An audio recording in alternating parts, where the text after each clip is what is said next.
शुरुआत में हमें एक लड़का दिखाया जाता है जिसका नाम योइची काटागरी होता है और यही इस सीरीज का मेन हीरो होता है। योइची गरीब होता है, इसीलिए वो पढ़ाई के साथ साथ न्यूज़पेपर बांटने का पार्ट टाइम जॉब भी करता है। योइची अपने बॉस से कहता है कि उसे 70,000 येन चाहिए क्योंकि अगले महीने उसके स्कूल की एक ट्रिप है और इसीलिए वो दुगनी मेहनत भी करता है। योइची का बॉस कहता है कि 70,000 ये तो काफी ज्यादा होते हैं। आगे हम देखते हैं कि हमें योइची का स्कूल दिखाया जाता है। योइची क्लासरूम में बैठा होता है, वहाँ पर उसका एक दोस्त आता है जो कि बहुत अमीर होता है। वो योइची से कहता है कि तुम अगर मेरे पापा से मांग लेते तो वो खुशी खुशी तुम्हें 70,000 येन दे देते। इस लड़के का नाम होता है शिवे। तभी वहाँ पर एक लड़की आती है जिसका नाम शावारागी होता है और वो शिवे को डांट रही होती है क्योंकि शिवे हमेशा अपनी अमीरी की बातें करता रहता है। हमें फिर वहाँ पर दो और दोस्त दिखाए जाते हैं जिसमें से एक का नाम होता है टेंजी मिकासा और दूसरी लड़की का नाम होता है कोकोरोगी। योइची के सभी दोस्त उसको अप्रिशिएट कर रहे होते हैं और प्रेज भी कर रहे होते हैं क्योंकि उसने मेहनत करके 70,000 येन अर्न कर लिए होते हैं। यहाँ पर योइची सोचता है कि उसके दोस्त काफी ज्यादा अच्छे हैं और वो चाहता है कि ये दोस्ती कभी भी नहीं टूटे। अगले सीन में हम देखते हैं कि क्लास का टीचर अनाउंस करता है कि स्कूल ट्रिप के लिए जो अमाउंट जमा किया गया था जिसकी वैल्यू थी 2 मिलियन येन वो चोरी हो चुके हैं। टीचर की ये बात सुनकर सभी लोग शॉक हो जाते हैं और सबसे ज्यादा शॉक हमारा हीरो होता है जिसने इतनी मेहनत कर 70,000 येन कमाए थे। यहाँ पर शावारागी सभी को सॉरी बोलती है और बताती है कि उसने कल घर जाने से पहले 5th पीरियड में उन पैसों को लॉकर में रखा हुआ था और शावारागी ने लॉकर को लॉक भी किया था। उसके बावजूद भी वो पैसे चोरी हो गए जिसकी जिम्मेदारी शावारागी को दी गई थी। शावारागी सबसे रोते हुए कहती है जिसने भी पैसे चुराए हैं प्लीज हमें वो लौटा दो। अब सभी क्लास वाले ये सोच रहे होते हैं कि आखिर 2 मिलियन येन चोरी किसने किए हैं और सभी लोगों का शक हमारे हीरो योइची पे जाता है क्योंकि वो गरीब होता है। अब ये सारी चीजें हो जाने के बाद अगले दिन से शावारागी और शिबे दोनों ही स्कूल आना बंद कर देते हैं जिसके कारण पूरी क्लास का शक अब उन दोनों पे जाने लगा। आगे हम देखते हैं कि योइची अपने अपार्टमेंट में होता है और वो कुछ पार्ट टाइम काम कर रहा होता है। तभी उसके घर पे एक बेल बजती है और उसे एक लेटर मिलता है। जब वो लेटर देखता है तो उसे पता चलता है कि ये लेटर उसको शावारागी ने दिया है और लेटर में लिखा होता है कि योइची मैं तुमसे कुछ इम्पोर्टेंट बात करना चाहती हूँ। इसीलिए वो स्कूल के पास रात को 11 बजे योइची से मिलना चाहती है। हम देखते हैं कि वहाँ पर योइची जब 11 बजे पहुँचता है उसे देखता है कि वहाँ पर उसके सारे के सारे दोस्त खड़े होते हैं। योइची उन लोग को देखता है और सोचता है कि आखिर चल क्या रहा है, ये सभी लोग यहाँ पर क्यों मौजूद हैं। जबकि उसके दोस्त योइची को ब्लेम करते हैं कि तुम्हारी वजह से हम सभी लोग यहाँ आए हैं। वो कहते हैं कि तुमने ही हमें बुलाया है और तुम खुद लेट आए हो। उसके दोस्त कहते हैं कि तुमने हमारे घर के बाहर एक लेटर क्यों छोड़ा हुआ था। जब योइची को पता चलता है कि उसके नाम से लेटर मिला है तो वो देखकर हैरान हो जाता है और वो सभी लेटर्स को पढ़ना चालू कर देता है जिसके बाद वो हैरान हो जाता है और सोच में पड़ जाता है क्योंकि उसने कभी ऐसे लेटर्स किसी को भेजे ही नहीं। तभी हम देखते हैं कि अचानक से शावारागी की आवाज आती है। वो योइची से कहती है कि अपने पीछे देखो। तभी योइची को पीछे से कोई इलेक्ट्रिक शॉक लगा देता है जिसके कारण योइची बेहोश हो जाता है। बेहोश होते होते योइची देखता है कि उसके दोस्तों को कोई पकड़ कर ले जा रहा है और उसको बेहोश होने पर पुरानी याददाश्त आती है जहाँ पर एक बड़ा सा इंसान योइची को बताता है कि इस दुनिया में जो सबसे ज्यादा इम्पोर्टेंट है वो है पैसा। और वहाँ पर हमें एक और मेमोरी दिखाई जाती है जहाँ पर उसकी माँ उससे कहती है योइची पैसों से भी ज्यादा इम्पोर्टेंट इस दुनिया में चीज है वो है तुम्हारे दोस्त। हम देखते हैं कि योइची को होश आ जाता है। जब वो होश में आता है तो वो देखता है कि वो एक व्हाइट रूम में पड़ा हुआ है और उसके दोस्त भी वहाँ पर मौजूद हैं। शावारागी उससे पूछती है कि क्या तुम ठीक हो। तभी वहाँ पर अचानक से एक टॉय जैसी चीज बीच में आ जाती है जिसको देखकर कोकोरोगी बताती है कि ये एक असल में एनिमे कैरेक्टर है जो कि दिखने में क्यूट है लेकिन इसकी सारी हरकतें बहुत ही ज्यादा खतरनाक है और इसका नाम हमें मानाबू बताया जाता है। मानाबू सभी से कहता है कि तुम्हारा स्वागत है, तुम लोगों को कुछ भी नहीं करना है, तुम्हें बस एक सिंपल सा गेम खेलना है। अगर तुम हर गेम जीत जाते हो तो तुम्हें 2 मिलियन येन मिलेंगे और इसी के साथ हर एक गेम में तुम्हें एक बोनस चांस भी दिया जाएगा जिससे तुम अपने 20 मिलियन येन का कर्जा उतार पाओगे। जब सभी लोग ये सुनते हैं कि उन पे 20 मिलियन येन का कर्जा है तो सभी लोग दंग रह जाते हैं और वो सोच में पड़ जाते हैं कि उनके ऊपर इतना सारा कर्जा कैसे आ गया। योइची मानाबू को पकड़कर पूछता है आखिर यहाँ चल क्या रहा है। मानाबू बताता है कि तुम्हें पता नहीं है, लेकिन तुम्हारे किसी एक दोस्त पर यहाँ पर 20 मिलियन येन का कर्जा है। तभी शिवे वहाँ आ जाता है और योइची को शांत कराता है। तभी वहाँ पर टेंजी मानाबू से पूछता है कि आखिर तुम्हारा क्या मतलब है। टेंजी को समझ आता है कि उसके ग्रुप में से कोई एक इंसान पर 20 मिलियन येन का कर्जा है और अगर वो सभी लोग पूरा गेम को कंप्लीट कर लेंगे तो सभी लोग फ्री हो जाएंगे। टेंजी मानाबू से कहता है कि जो तुमने अभी किया है वो एक किडनैपिंग है और तुम पर किडनैपिंग का केस लग जाएगा जो कि एक क्राइम है। मानाबू कहता है कि लेकिन तुम में से ही किसी ने इस गेम को खेलने के लिए एप्लीकेशन दी थी और इस गेम की फीस जो कि 2 मिलियन येन थी उसकी भी पेमेंट की है। योइची तभी सोचता है कि शायद वो 2 मिलियन येन स्कूल वाले ही हैं जो कि चोरी हो गए थे और इसका मतलब योइची के सभी दोस्तों में से कोई एक दोस्त गद्दार है और इस गेम का जिम्मेदार भी। टेंजी मानाबू से पूछता है कि अगर हम लोगों में से सभी ने गेम खेलने से मना कर दिया तो क्या करोगे तुम। मानाबू कहता है कि ज्यादा कुछ नहीं होगा, मैं तुम्हें जाने दूंगा, लेकिन जो तुम में से किसी एक ने मुझे 2 मिलियन पेमेंट की है वो मैं रख लूंगा और तुम्हारे ग्रुप में से जिसके ऊपर भी 20 मिलियन येन का कर्जा है तो 20 मिलियन येन तुम सभी के ऊपर डिवाइड कर दिए जाएंगे, यानी कि सभी लोगों पर 4-4 मिलियन का कर्जा चढ़ जाएगा, उसको वो कर्जा पे करना पड़ेगा। यानी कि दोस्तों अगर ये सभी लोग गेम खेलते हैं तो ये लोग अपने 4 मिलियन येन को कम कर सकते हैं और अगर इनमें से कोई हारता है तो कर्जा बढ़ेगा नहीं। लेकिन इसमें भी एक ट्विस्ट है जो कि हमें आगे बताया जाएगा।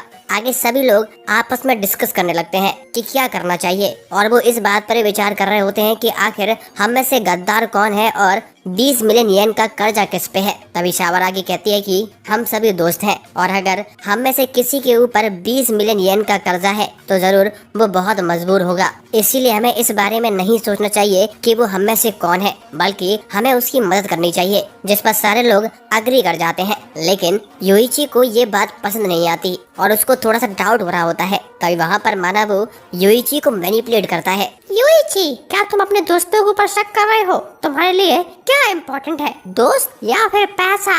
इस पर योइची कहता है कि उसके लिए सबसे ज्यादा इम्पोर्टेंट उसके दोस्त हैं। इसका मतलब सभी लोग ये टोमोडाची गेम खेलने के लिए रेडी हो जाते हैं। अब यहाँ पर मानाबू सभी लोगों को एक दूसरे रूम में भेजता है जहाँ पर उनका पहला गेम खेला जाएगा। ये रूम एक क्लास रूम जैसा होता है और एक टेबल पर 5 तरह के टैग रखे होते हैं जिन पर सभी लोगों के नाम होते हैं। मानाबू कहता है कि सभी लोग अपने अपने टैग्स को उठाओ और चेक करो कि उस पर कितना नंबर लिखा हुआ है। जिसके बाद सभी लोग अपने अपने टैग पर चेक करते हैं। सभी के टैग पर -4 मिलियन येन दिखाई देते हैं जो कि उन लोगों के ऊपर कर्जा होता है और जैसे जैसे ये लोग गेम जीतेंगे वैसे वैसे उनका कर्जा कम होता जाएगा। लेकिन अगर इनमें से किसी एक ने भी अपना कर्जा किसी दूसरे को शो कर दिया तो उस पर पेनल्टी लग जाएगी, जिसके बाद उनका कर्जा डबल हो जाएगा। लेकिन वो अपना कर्जा अपने मुंह से बता सकते हैं, दिखा नहीं सकते। इसके बाद पहला गेम चालू हो जाता है जिसका नाम है कुरीशान गेम। हमें बताया जाता है कि यहाँ पर एक डैशबोर्ड होता है जहाँ पर एक सिक्का रखा होता है। सिक्के के आसपास यस और नो का साइन होता है। अगर सभी लोगों के आंसर्स उनके मन में यस होंगे तो ये सिक्का यस पर जाएगा, लेकिन अगर किसी एक का भी आंसर नो हुआ तो ये सिक्का नो पे जाएगा। ऐसे ही अगर सभी का नो हुआ और किसी एक का यस हुआ तो ये यस पे जाएगा। यानी कि अगर कोई भी एक इंसान डिफरेंट आंसर सोचता है तो वही आंसर सही माना जाएगा। और इस गेम में टोटल 5 क्वेश्चंस पूछे जाएंगे जिनमें से अगर एक भी क्वेश्चन का आंसर सभी के हिसाब से सही निकलता है तो ये गेम जीता माना जाएगा। और जिसके बाद इन लोगों का कर्जा 40 लाख से 36 लाख रह जाएगा। और अगर कहीं इन लोगों ने रूल्स को तोड़ दिया तो इनका कर्जा दुगना भी हो सकता है। लेकिन एक और चीज है, अगर 5 के 5 क्वेश्चंस गलत हो जाते हैं तब गेम के एंड में जो लास्ट प्लेयर होगा जिसका कर्जा सबसे ज्यादा होगा उस पर लगेगी पेनल्टी। गेम शुरू होने से पहले मानाबू सभी से कहता है एक एडवाइस, अपने दोस्तों पर कभी भी शक मत करना। आहा। अब हो जाता है गेम स्टार्ट। सबसे पहले बारी शीबे की होती है, जो कि एक लेटर में क्वेश्चन को पढ़ता है। क्वेश्चन को पढ़ने पर शीबे का रिएक्शन कुछ अलग हो जाता है। शीबे सभी से क्वेश्चन पूछता है कि क्या जापान का सबसे बड़ा माउंटेन माउंट फूजी है, जिसको देखकर सभी लोग खुश हो जाते हैं और उनको लगता है कि सभी लोग इसका आंसर सही देंगे। सभी लोग बोर्ड पर उंगली रखते हैं और मानवू कोकरी सान से पूछता है कि बताओ इसका आंसर क्या है। यहाँ पर सभी लोगों की उंगली कॉइन पे होती है, जिसका आंसर यस और नो में डिसाइड किया जाएगा। लेकिन हम देखते हैं कि इस क्वेश्चन का आंसर यस होना चाहिए था, लेकिन इन सभी की उंगली मूव करती है नो पर, जिसको देखकर सभी लोग हैरान हो जाते हैं। इसका मतलब यही है कि पांचों में से किसी एक ने जानबूझकर नो बोला था। ये रियलाइज होने के बाद शाबारागी कुछ बोलने की कोशिश करती है, लेकिन योइची और टेंजी उसका मुंह दबा लेते हैं। हमें पता चलता है कि इस गेम के दौरान ये लोग आपस में बात भी नहीं कर सकते हैं, वरना आप पर पेनल्टी लगेगी। आगे दूसरा क्वेश्चन शाबारागी पढ़ती है। क्वेश्चन होता है कि 1 + 1 = 2 होता है। ये सुनकर सभी लोग फिर से खुश हो जाते हैं, क्योंकि क्वेश्चन बहुत ही ज्यादा इजी होता है। इसका आंसर यस होना चाहिए था, लेकिन उसके बावजूद भी इसका आंसर नो हो जाता है, यानी कि फिर से किसी एक इंसान ने इसका आंसर डिफरेंट सोचा था। यहाँ पर योइची समझ जाता है कि यहाँ पर वाकई में कोई ना कोई तो धोखा दे रहा है। हमें वहाँ पर छोटा सा एक फ्लैशबैक दिखाया जाता है। हम देखते हैं कि शीबे के मुंह पर एक चोट का निशान होता है और ये चोट उसे शाबारागी ने दी होती है, क्योंकि शीबे ने शाबारागी को प्रपोज किया था, जिस पर शाबारागी ने उसको हिट कर दिया। इसके लिए शीबे टेंजी और योइची के पास आता है और उससे मदद मांगता है। टेंजी कहता है कि मुझे तुम्हारे लफड़े में पढ़ने का शौक नहीं है। फिर वो जाता है योइची के पास। तभी योइची शाबारागी के पास जाता है। शाबारागी योइची से कहती है कि हाँ ठीक है, मैं शीबे को माफ कर दूंगी, लेकिन इसके रिटर्न में तुम्हें मुझे एक ऐसा सीक्रेट बताना होगा जो कोई भी नहीं जानता हो। और योइची उसको एक बता भी देता है। जिसके बाद हम लोग प्रेजेंट में आ जाते हैं। आगे का क्वेश्चन टेंजी पढ़ता है। टेंजी एक ऐसा क्वेश्चन पढ़ता है जिसका आंसर भी यस होना चाहिए था, लेकिन उसके बावजूद भी ये आंसर नो हो जाता है, यानी कि इस बार भी किसी ने फिर से डिफरेंट आंसर सोचा था। अब योइची का माथा और ज्यादा गर्म होने लगता है, उसकी सटकने लगती है, क्योंकि अगर ऐसा ही चलता रहा तो ये लोग गेम बहुत ही जल्दी हारने वाले हैं। आगे योइची की बारी होती है। योइची जब क्वेश्चन पढ़ता है तो वो दंग रह जाता है। वो देखता है कि वहाँ पर कोई भी क्वेश्चन नहीं है, बल्कि वहाँ पर लिखा होता है कि रीडर को खुद ही चूज करना है कि वो कौन सा क्वेश्चन पूछेगा, यानी कि सभी लोग अभी तक अपने मन से ही क्वेश्चन पूछ रहे थे। इसके बाद योइची पेपर के नीचे देखता है तो वहाँ पर एक इम्पोर्टेंट चीज मेंशन की होती है। अगर कॉइन यस पे जाएगा तो सभी लोग गेम जीत जाएंगे, और अगर कॉइन नो पे जाता है तो जो रीडर होगा यानी कि योइची होगा, उसका कर्जा आधा हो जाएगा। यानी कि अब हमें समझ आता है कि हमेशा नो ही कैसे बोला जा रहा था, क्योंकि ये गेम जानबूझकर दोस्तों को मजबूर कर रहा है धोखा देने के लिए। योइची को लगता है कि क्वेश्चन पढ़ने वाला ही अभी तक जानबूझकर क्वेश्चन का आंसर गलत दे रहा था, यानी कि शाबारागी, शीबे और टेंजी तीनों लोगों ने ही गलत आंसर दिए थे, जिससे उनका कर्जा आधा हो जाए। लेकिन ये बातें सिर्फ योइची को लग रही होती हैं। आगे हमें दिखाया जाता है कि 2 लड़कियां होती हैं जो कि एक मॉनिटर पर इन लोगों को देख रही होती हैं, और यही लोग गेम को कंट्रोल कर रहे होते हैं। वहाँ पर एक लड़की योइची के फेस को देखकर हंस रही होती है। वो कहती है कि योइची अपने दोस्तों पर अब शक करने लगा है, और इस पल पर योइची समझ नहीं पा रहा कि वो क्या करे, यस पर जाए या नो पर जाए, क्योंकि बाकी लोगों के कर्जे ऑलरेडी आधे हो चुके हैं। दोस्तों मैं एक बात ऐड करना चाहूंगा कि जरूरी नहीं है जो कंडीशन योइची के लेटर में लिखी थी वो सभी के लेटर में हो, यानी कि सभी लोगों की कंडीशंस अलग अलग हो सकती हैं, और हो सकता है कि 5वें लेटर में एक रियल क्वेश्चन पूछ लिया जाए और कोई भी कंडीशन ना हो कि आपका कर्जा आधा होगा या नहीं। तभी हम देखते हैं कि कंट्रोल रूम में दूसरी लड़की कहती है कि आज तक ये गेम कोई भी जीत नहीं पाया है। आगे हमें एक और फ्लैशबैक दिखाया जाता है जो कि योइची सोच रहा होता है। कोकोरोगी योइची से कहती है कि मैं तुम्हें एक अपना अच्छा सच्चा दोस्त मानती हूँ। इसके बाद हम प्रेजेंट में आते हैं और योइची क्वेश्चन पढ़ना चालू करता है। वो पूछता है कि क्या हफ्ते में 7 दिन होते हैं। योइची सेल्फिश ना होकर कोकोरोगी के लिए यस करता है, जिससे गेम खत्म हो जाए। लेकिन हम देखते हैं कि यस होने की बजाय कॉइन नो पे चला जाता है, यानी कि किसी एक ने अभी डिफरेंट आंसर दिया है, जिसको देखकर योइची का दिमाग और ज्यादा खराब होने लगता है। वो सोचता है कि यहाँ पर कोई ऐसा है जो चाहता है कि कोकोरोगी के ऊपर सारा कर्जा आ जाए। आगे बारी होती है कोकोरोगी की, जो सभी से पूछती है कि क्या हम इसके बाद अच्छे दोस्त रहेंगे? लेकिन अगर ये क्वेश्चन भी गलत हो जाता है तो ये गेम सभी लोग हार जाएंगे। अब सभी लोग उस कॉइन पर उंगली रखते हैं, लेकिन अचानक से योइची वहाँ पर बोलना चालू कर देता है जो कि रूल के खिलाफ है, और वो बहुत ही ज्यादा अजीब सा क्वेश्चन पूछता है। वो कहता है कि सावाराकी ने किस कलर की पैंटी पहनी है, जिसको सुनकर सभी लोग दंग रह जाते हैं और योइची सभी लोगों को उकसा रहा होता है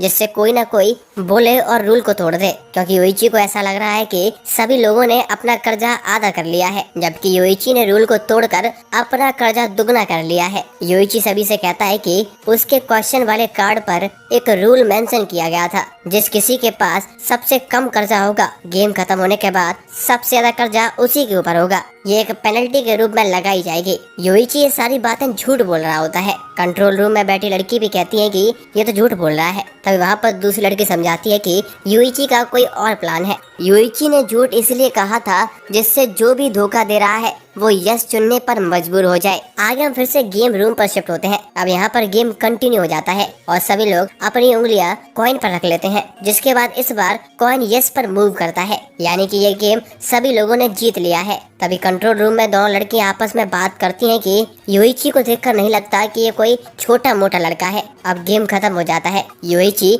सभी से पूछता है कि तुम सभी में से किस पर कितना कर्जा है। टेंजी कहता है कि सभी के ऊपर सेम अमाउंट का कर्जा है, जो कि है 3.6 मिलियन, क्योंकि यही गेम का रूल था। अगर गेम जीतते हैं तो सबके 4-4 लाख येन माइनस कर दिए जाएंगे। टेंजी कहता है कि क्या हमें अपने टैक्स दिखाने होंगे, जिस पर योइची कहता है नहीं नहीं, अगर तुम ऐसा करोगे तो तुम्हारा कर्जा डबल हो जाएगा। लेकिन शावारागी और शीबे कहते हैं कि योइची तुम्हारा तो कर्जा अब तक डबल हो गया होगा, जिस पर योइची कहता है कि नहीं नहीं, मेरा कर्जा 3.6 मिलियन येन है। योइची बताता है कि उसका कर्जा डबल हो गया था, लेकिन बाद में वो आधा भी हो गया था क्योंकि उसके कार्ड की कंडीशन थी। योइची कहता है कि अब हम सभी को अगले गेम के लिए रेडी होना चाहिए और इस बार हम सभी लोग एक दूसरे पर भरोसा रखेंगे। अब मानाबू सभी लोगों को दूसरे रूम में ले जाता है दूसरे गेम के लिए, लेकिन योइची कहता है कि वो थोड़ी देर से आएगा क्योंकि उसका सूलेज खुला हुआ है। योइची के सभी दोस्त चले जाते हैं, लेकिन योइची अभी भी वहीं पर बैठा होता है। वो अभी भी सोच रहा होता है कि अगर कोई धोखेबाज है तो सभी लोगों का कर्जा सेम कैसे हो सकता है। इसी को जानने के लिए वो टेबल पर पड़े हुए लेटर्स को उठाता है और पढ़ने की कोशिश करता है, जिससे वो जान सके कि आखिरकार धोखेबाज कौन है। लेकिन हमें बताया जाता है कि उस पर जो इंक यूज की गई थी वो कुछ समय बाद अपने आप ही इरेज हो जाती है, जिसके बाद योइची को कोई भी आइडिया नहीं लगता कि आखिर धोखा कौन दे रहा है, जिसको देखकर योइची का और दिमाग खराब होता है। लेकिन तभी वहाँ पर सावारागी आती है। सावारागी योइची से पूछती है कि तुम्हें क्या हो गया है, तुम अपसेट क्यों लग रहे हो। योइची कहता है कि ऐसा कुछ भी नहीं है, लेकिन तुम यहाँ पर क्यों आई हो। सावारागी योइची के पास आती है और कहती है क्या तुम्हें सही में लगता है कि हम में से कोई एक गद्दार है, जिस पर योइची कहता है कि हाँ। सावारागी पूछती है कि तुम मुझे बता सकते हो कि वो कौन है, जिस पर योइची सावारागी का नाम लेता है। योइची बताता है कि उसे ऐसा इसलिए लगा क्योंकि शुरुआत में सावारागी ने कहा था कि हमें अपने दोस्तों पर शक नहीं करना चाहिए। अगर हम में से कोई धोखेबाज है तो हमें उसकी हेल्प करनी चाहिए क्योंकि उसकी कोई मजबूरी रही होगी। ये सुनकर सावारागी योइची से माफी मांगती है और वो योइची को बताती है कि मैंने ये इसलिए कहा था क्योंकि मुझे लगा था कि गद्दार तुम हो। योइची कहता है कि अच्छा, यानी कि मैं गरीब हूँ और मेरे माँ बाप भी नहीं है, इसलिए तुमने ऐसा सोचा था। सावारागी कहती है कि ऐसी कोई बात नहीं है, जिस पर योइची को गुस्सा आ जाता है। योइची कहता है कि तो क्या मतलब है तुम्हारा। यहाँ पर सावारागी योइची से कुछ अनएक्सपेक्टेड बात कहती है। सावारागी योइची से कहती है कि वो उसको पसंद करती है, जिसके बाद योइची सुनकर हैरान हो जाता है और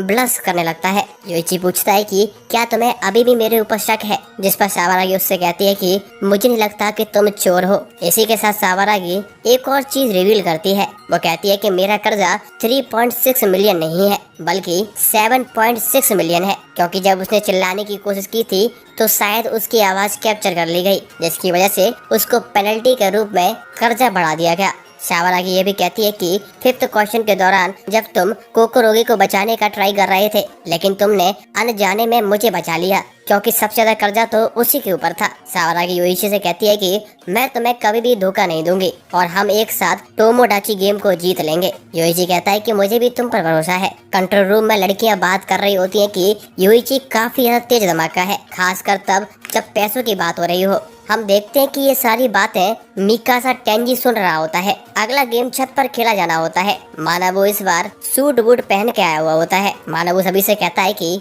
सीक्रेट छुपाना अच्छी बात नहीं है। चलो इस बार एक दूसरे के सीक्रेट सभी को बताए जाएं, लेकिन झूठ मत बोलना क्योंकि गॉड सभी को ऊपर से देख रहे हैं। इस गेम का नाम हमें बताया जाता है बैड माउथ सुगोरोकू। यहाँ पर हम देखते हैं कि आसमान पर इस गेम के रूल लिखे हुए होते हैं। इस गेम में सभी लोगों को एक एक करके एक प्राइवेट रूम में जाना होता है, जहाँ पर नोट पैड दिया गया है और यहाँ पर इन सभी लोगों को नोट पैड पर अपने दोस्तों के बारे में उल्टा सीधा लिखना होता है और नोट पैड में लिखने के बाद उस पर्ची को इन्हें एक बॉक्स में डालना होता है। जैसे ही ये पांचों लोग अपनी अपनी पर्ची इस बॉक्स में डाल देंगे तब मानाबू इस बॉक्स को बाहर लेकर आएगा और चिट में लिखी हुई बातों को सबके सामने पढ़ेगा, जिसका सर्वे ऊपर गॉड करेंगे। गॉड यानी कि वो लोग जो इस गेम को कंट्रोल कर रहे होंगे। गॉड के सर्वे के बाद इन सभी लोगों को चलने का मौका मिलेगा। यहाँ पर गॉड बताएगा कि किसको कितनी स्टेप्स लेनी है। लेकिन इस गेम का सबसे खतरनाक ट्विस्ट तो ये है, इस गेम को जीतने के लिए किसी भी एक मेंबर को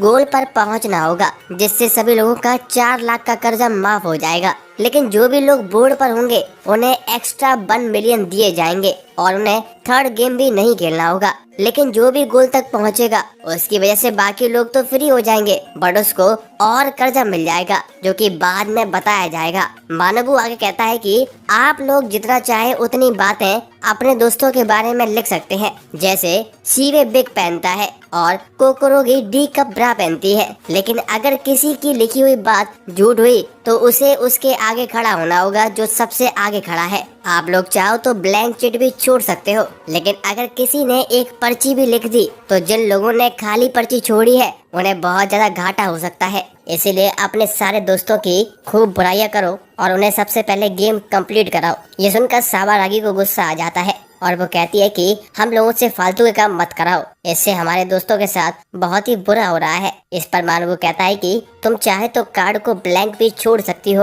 अगर सारे के सारे कार्ड ब्लैंक रहते हैं तो गॉड उन पर सर्वे नहीं करेंगे, जिसके बाद सभी लोग सिर्फ एक स्टेप आगे बढ़ेंगे। इस पर शिवे कहता है कि अगर ऐसा है तो हम लोग एक साथ ही गोल को पूरा कर सकते हैं। योइची और उसके सारे दोस्त डिसाइड करते हैं कि वो सभी लोग एक साथ गोल पर पहुंचेंगे, यानी कि सभी लोग ब्लैंक पर्ची डालेंगे।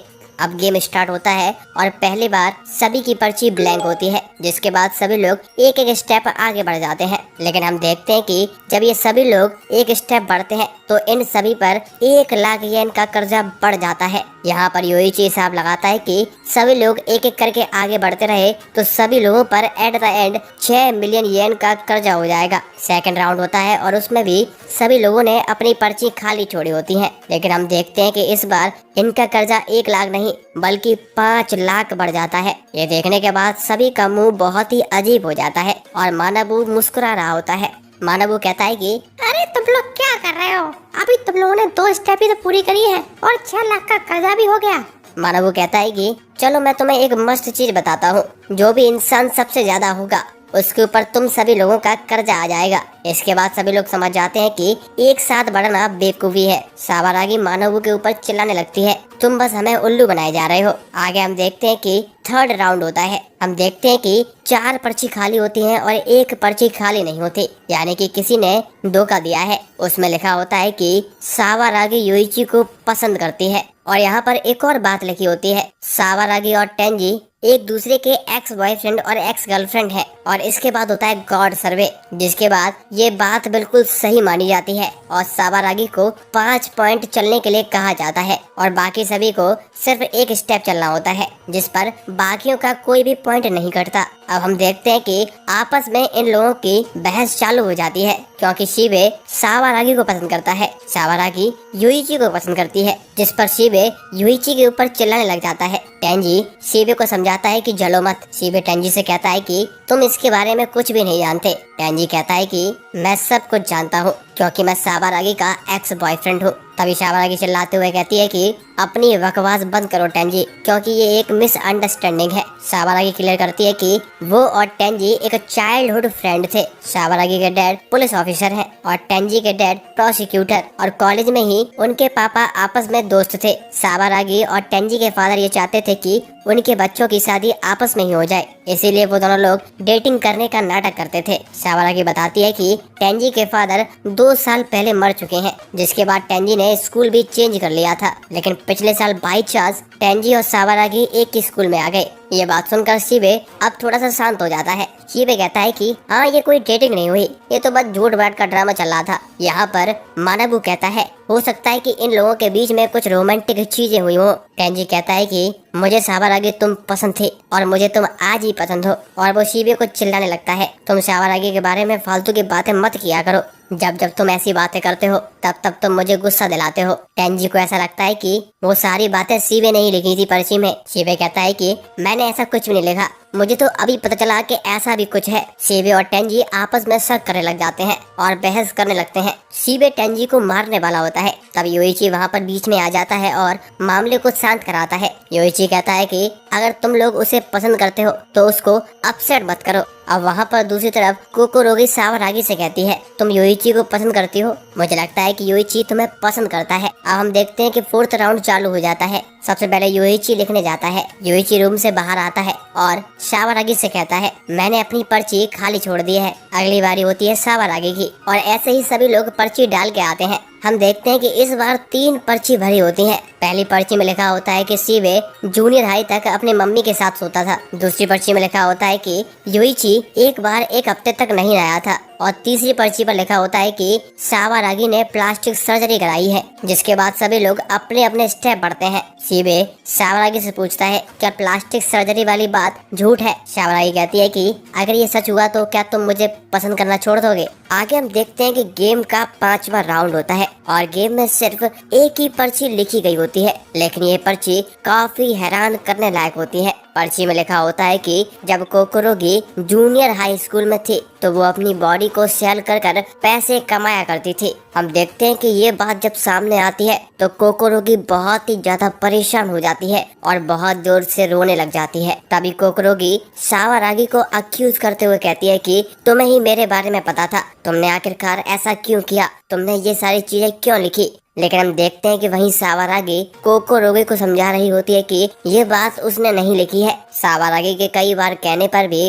कोकोरोगी उसकी बात मानने को तैयार नहीं होती है। हम देखते हैं कि वहाँ पर शिबे ये बात सोचने लग जाता है और कहता है कि कोकोरोगी की शक्ल देखकर नहीं लगता कि ये वर्जिन नहीं है, इसका कैरेक्टर इसके पास्ट से रिलेट नहीं करता है। शिबे की ऐसी बातें सुनकर सावरागी को गुस्सा आ जाता है और टेंजी शिबे के पास आकर उस पर चांटा मारता है। टेंजी शिबे से कहता है कि एक लड़की के बारे में तुम्हें ऐसी बातें नहीं करनी चाहिए। जिसके बाद टेंजी योइची से कहता है कि तुम कोकोरोगी को संभाल लो। आगे हम देखते हैं कि टेंजी और सावरागी साइड से हो जाते हैं। वहीं योइची कोकोरोगी को संभाल रहा होता है और शिबे अलग खड़ा होता है। कोकोरोगी आगे योइची से कहती है कि यहाँ पर जितनी बुलिंग मेरे साथ हो रही है उससे ज्यादा बुलिंग मेरे साथ हाई स्कूल में हुआ करती थी। उसके बाद हमें कोकोरोगी का पास्ट दिखाया जाता है। कोकोरोगी जब जूनियर हाई में थी तब उसे काफी बच्चे बुलिंग करते थे, जिसकी वजह से वो बहुत ही परेशान रहा करती थी। लेकिन वो नहीं चाहती थी कि वो ये सारी बातें अपनी मम्मी को बताए। कोकोरोगी इतनी ज्यादा परेशान थी, उसके बावजूद भी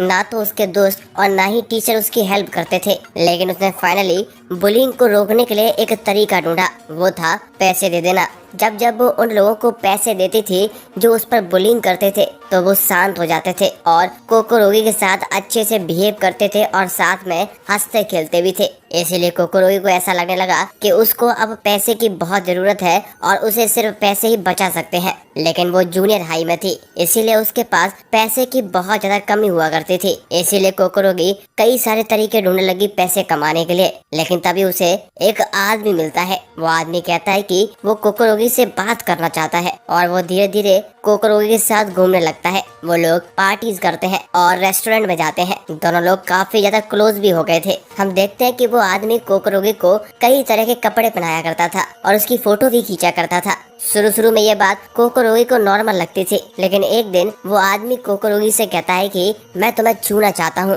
अभी तक ये आदमी कोकोरोगी के साथ जो भी करता था, घूमता था, फिरता था, डिनर करता था, उसके वो कोकोरोगी को पैसे दिया करता था। यानी कि कोकोरोगी एक रेंटल गर्लफ्रेंड की तरह थी। लेकिन जब उसने कोकोरोगी के साथ टच करने की बात की तो कोकोरोगी हैरान हो जाती है। आगे हम देखते हैं कि युइची उससे पूछता है कि क्या तुमने वो सब किया जो मैं सोच रहा हूँ। कोकोरोगी समझाती है कि नहीं नहीं, मैंने ऐसा कुछ भी नहीं किया, मैं वहाँ से बच निकली। तभी हम देखते हैं कि वहाँ पर मानव आ जाता है और टॉन्ट मारकर कहता है, मुझे तो यकीन ही नहीं हो रहा कि ऐसा भी हो सकता है, जिसको सुनकर कोकोरोगी और ज्यादा परेशान हो जाती है। वो बार बार कहती है कि मैं सच कह रही हूँ, मैंने जो भी कहा वो सच कहा है। और वो कहती है युइची से कि तुम मुझ पर भरोसा करो। अब इस पॉइंट पर अगर युइची कोकोरोगी पर भरोसा नहीं करेगा तो कोकोरोगी बहुत ही ज्यादा टूट जाएगी। हम देखते हैं कि कंट्रोल रूम पर दो लड़कियां होती हैं, जिसमें से एक का नाम मारिया होता है और दूसरे का नाम सुकीनो होता है। मारिया सुकीनो से पूछती है कि क्या वर्जिनिटी इतना मैटर करती है।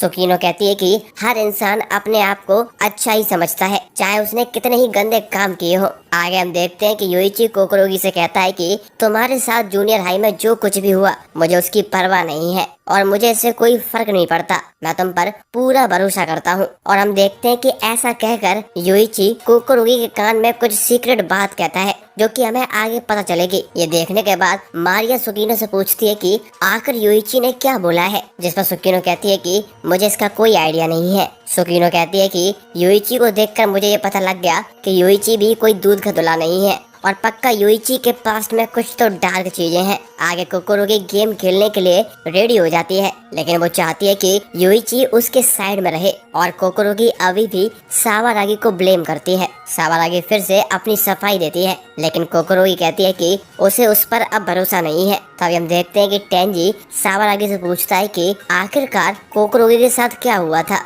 जिस पर सावारागी कहती है कि मुझे थोड़ा थोड़ा ही मालूम है। और वो बताती है कि हाई स्कूल के शुरू होने के बाद जब वो एक जगह जा रही थी तब उसने कुछ लड़के देखे जो कोकोरोगी को बुलिंग कर रहे थे। तब उसने कोकोरोगी की हेल्प की थी, लेकिन तभी एक लड़का कहता है कोकोरोगी एक ऐसी लड़की है जो पैसों के लिए कुछ भी कर सकती है। तब सावारागी ने कोकोरोगी से अकेले में पूछा कि वो लड़का ऐसा क्यों कह रहा था। तभी कोकोरोगी ने सावारागी को बताया था। तो इस पॉइंट पर केवल ये बात सावारागी को ही पता थी। सावारागी टेंजी से कहती है कि मैं कभी भी अपने दोस्तों को धोखा नहीं दे सकती हूँ। और हम देखते हैं कि टेंजी, हाँ मुझे तुम पर पूरा भरोसा है, मैं तुम्हें काफी अच्छे से जानता हूँ क्योंकि हम बचपन के दोस्त जो हैं। टेंजी कहता है कि मुझे तुम पर पूरा भरोसा है। ये सुनकर सावारागी काफी ज्यादा खुश हो जाती है और रिलैक्स फील करती है। हम देखते हैं कि सीबे साइड से बैठा होता है और इन दोनों की बातें सुनकर वो थोड़ा अपसेट होता है। अब कंट्रोल रूम में मारिया और सुकीनो ये सोच रही होती है कि आखिर इनमें से कौन ऐसा है जो इन लोगों को धोखा दे रहा है। तो वो लोग बैठकर गैस करने लगती हैं कि कौन हो सकता है। सुकीनो कहती है कि देखो सीबे तो पहले से ही अमीर है, इसीलिए वो लव और फ्रेंडशिप को ऊपर रखेगा। मारिया कहती है कि हो सकता है कि सावारागी सबको पागल बना रही है और धोखेबाज वही है, क्योंकि वही ऐसी है जिसको सबके बारे में सब कुछ पता है। और ऐसा भी हो सकता है कि धोखेबाज युइची है। लेकिन हमें तभी एक सीन दिखाया जाता है जहाँ पर एक आदमी का मुंह छिपा होता है और वो कह रहा होता है फाइनली अब दोस्ती टूटने वाली है। आगे हमें फ्लैशबैक दिखाया जाता है। हमें वही दिन दिखाया जाता है जहाँ पर सावारागी ने स्कूल ट्रिप के लिए सभी लोगों से पैसे लिए थे। सावारागी कलेक्टेड अमाउंट यानी कि 2 मिलियन येन को टीचर के रूम के पास ले जाने वाली होती है, लेकिन तभी वहाँ पर एक लड़की आती है जो उससे कहती है कि सावारागी तुम्हें टीचर ने बुलाया है। सावारागी कहती है कि अभी मैं नहीं जा सकती हूँ, लेकिन वो लड़की कहती है कि तुम्हारा जाना बहुत जरूरी है। इसीलिए सावारागी थोड़ी देर के लिए वो पैसे अपने लॉकर में डाल देती है और उसको अच्छी से लॉक भी करती है। तभी हम देखते हैं कि थोड़ी देर बाद कोई एक शख्स सावारागी के लॉकर के पास बढ़ता है, लेकिन तभी वो कोकोरोगी से टकरा जाता है। जो बंदा कोकोरोगी से टकराया था उसके चेहरे पर पेन का निशान बन जाता है जो कि कोकोरोगी के हाथ में होती है। कोकोरोगी इस चीज के लिए उससे माफी भी मांगती है। फिर हमें वही अजीब सी आवाज सुनाई देती है जो कहती है कि कोई बात नहीं, गलती तो हो जाती है। उसके बाद कोकोरोगी उस अननोन पर्सन से पूछती है कि तुम्हें मुझसे कोई काम तो नहीं है, जिस पर वो अननोन इंसान कहता है कि नहीं नहीं, काम तो मैं पहले ही कर चुका हूँ। हम देखते हैं कि उस अननोन पर्सन के पास वही 2 मिलियन येन होते हैं जो चोरी हो चुके होते हैं, यानी कि यही वो पर्सन है जिसने चोरी की थी। कोकोरोगी वहाँ पर नोटिस करती है कि उस अननोन पर्सन के चेहरे से खून निकल रहा होता है। अननोन पर्सन कहता है कि कोई बात नहीं, ये तो होता ही रहता है। इसके बाद हम फिर से प्रेजेंट में आ जाते हैं जहाँ पर गेम अभी तक आगे नहीं बढ़ा होता है। यहाँ पर फिर से हमें अननोन पर्सन की आवाज सुनाई देती है। आवाज आती है कि सावारागी को प्लास्टिक सर्जरी करवानी पड़ी थी क्योंकि जूनियर हाई में उसको एक स्कार आ गया था और सावारागी की इतनी ज्यादा पर्सनल डिटेल सिर्फ मेरे पास ही हो सकती है। अब उसके बाद हमें फाइनली वो शख्स दिखाया जाता है जो अननोन पर्सन की आवाज हमें सुनाई दे रही थी, जो अननोन पर्सन जिसने 2 मिलियन येन चुराए थे, जो अननोन पर्सन जिसने ये गेम में सभी लोगों को ढकेला था, वो कोई और नहीं बल्कि मिकासा टेंजी होता है। टेंजी ही वो बंदा है जो चाहता है कि इन सभी की दोस्ती टूट जाए। टेंजी ने सावारागी को एक गिफ्ट किया था जो कि एक की रिंग होती है, उसमें एक डिवाइस लगा होता है जो कि ऑल टाइम सारी बातें कैप्चर करता है और टेंजी सारी चीजें सुनता रहता है। इसीलिए टेंजी को कोकोरोगी का पास्ट पता होता है। टेंजी को ये भी पता होता है कि सावारागी अपने लॉकर की चाबी कहाँ रखती है। आगे हम देखते हैं कि टेंजी और सावारागी आपस में बात कर रहे होते हैं कोकोरोगी के बारे में कि आखिरकार वो कौन शख्स हो सकता है जिसने ये बात लिखी है, जिस पर टेंजी सावारागी को मैनिपुलेट करते हुए कहता है मुझे तुम्हारी बातों पर पूरा भरोसा है, इसलिए तुम टेंशन मत लो। और वो मनी मन में कहता है कि वो मैं ही था जिसने लिखा है, मुझे पता है वो तुम नहीं थी। सिर्फ कोकोरोगी नहीं, मैंने ही सभी के बारे में अंडसंड चीजें लिखी थी। टेंजी सावारागी से कहता है हमें एक दूसरे के ऊपर इल्जाम नहीं लगाना चाहिए बल्कि हमें एक दूसरे पर भरोसा रखना चाहिए। टेंजी का प्लान यह है कि वो सावारागी और कोकोरोगी के बॉन्ड को तोड़ दे, इसीलिए वो सावारागी से कहता है कि हो सकता है वो लिखने वाला शख्स कोई और नहीं कोकोरोगी ही है। ये सुनकर सावारागी टेंजी की बातों पर भरोसा नहीं करती, लेकिन टेंजी अपनी बात को प्रूव करने के लिए और सावारागी को मैनिपुलेट करने के लिए ये कहता है कि हो सकता है कि कोकोरोगी सिंपैथी पाना चाहती हो क्योंकि कोकोरोगी को यूइची पर क्रश है, लेकिन तुम यूइची को पसंद करती हो और शायद यूइची भी तुम्हें पसंद करता है और इसी के साथ कोकोरोगी को ये भी पता है कि तुम उससे सुंदर हो। लेकिन हम देखते हैं कि इसके बावजूद भी सावारागी अभी भी ये बात नहीं मान रही होती है कि कोकोरोगी अपने बारे में ये सब चीजें लिख सकती है, जिस पर टेंजी सावारागी को और ज्यादा मैनिपुलेट करने के लिए कहता है यूइची काफी अच्छा और सीधा लड़का है और अगर कोई लड़की उससे मदद मांगेगी तो ऑब्वियस सी बात है कि वो उसकी हेल्प करेगा, भले ही यूइची किसी दूसरी ही लड़की को पसंद क्यों न करता हो। टेंजी की ये बातें सुनने के बाद सावारागी टेंजी से कहती है कि तुम मुझसे ऐसी बातें क्यों कर रहे हो। ये सुनकर यहाँ पर टेंजी भी परेशान हो जाता है कि इसने ये क्या पूछ लिया, जिस पर टेंजी कहता है कि ऐसा कुछ नहीं, मुझे तुम्हारी बहुत चिंता है यार। इस पर सावारागी कहती है कि ठीक है, इसके बारे में मैं सोचूंगी। आगे फिर से गेम चालू हो जाता है और यूइची टेंजी को पहले जाने के लिए कहता है और टेंजी बिना कुछ कहे चला भी जाता है क्योंकि वो नहीं चाहता कि कोई भी उस पर शक करे। रूम के अंदर घुसते ही वो सोचता है कि मुझे क्या लिखना चाहिए और उसको रियलाइज होता है कि उसके बारे में कुछ ज्यादा किसी ने कहा नहीं है और वो सबसे पीछे चल रहा है, इसीलिए उस पर शक ना जाए तो वो खुद ही अपने बारे में उल्टा सीधा लिखता है। हम देखते हैं कि जैसे ही टेंजी बॉक्स से बाहर आता है यूइची सावारागी को एक चांटा मारता है और कहता है कि तुम ये कैसे कह सकती हो कि कोकोरोगी ने ही अपने बारे में ये सारी चीजें कही हैं। जिसके रिप्लाई में सावारागी उससे कहती है कि तुम्हें नहीं पता कि एक लड़की किसी भी चीज को पाने के लिए कितनी हद तक जा सकती है। और वो कोकोरोगी की तरफ देख कर कहती है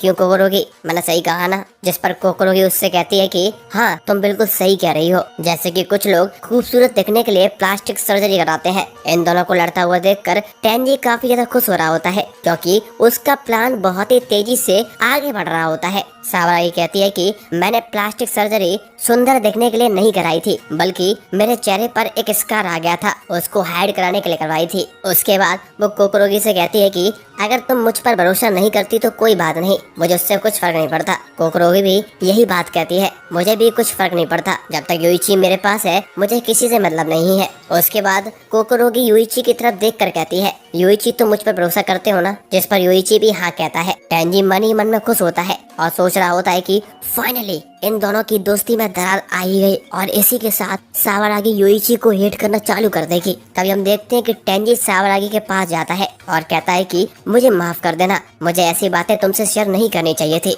जिस पर सावारागी कहती है ऐसी कोई बात नहीं है, वो मुझे जानबूझकर गुस्सा दिला रही थी और अब मुझे यूइची और कोकोरोगी से ज्यादा बात करने की जरूरत भी नहीं है। टेंजी यहाँ पर मक्खन लगाते हुए कहता है कि जैसे यूइची कोकोरोगी पर भरोसा करता है वैसे ही मैं तुम पर भरोसा करता हूँ। टेंजी की ये बात सुनने के बाद सावारागी उसके हाथ को छूती है और थैंक यू बोलती है। टेंजी को मन ही मन में लगता है कि सावारागी फाइनली मेरे झांसे में फंस गई है। कंट्रोल रूम पर मारिया सुगिनो से कहती है कि अबे ये क्या चल रहा है, सावारागी तो यूइची को पसंद करती है। इस पर सुगिनो कहती है लड़कियां सेंसिबल क्रिएचर होती हैं, फर्क नहीं पड़ता कि वो किसी से कितना प्यार करें, लड़कियां एक झटके में उस प्यार को तोड़ भी सकती हैं, स्पेशली तब जब दूसरा आदमी उन्हें पहले आदमी के कंपेयर में कुछ ज्यादा ही अच्छे से समझे। आगे हम देखते हैं कि अब अंदर जाने का मौका कोकोरोगी का होता है, उसके बाद युइची का आता है और उसके बाद सावरागी का आता है और लास्ट में शिबे का आता है। हम देखते हैं कि मानाबू अनाउंस करता है कि इस बार पूरे गेम में 2 पर्चियां आई हैं, जिसमें से एक पर्ची तो हमें पता है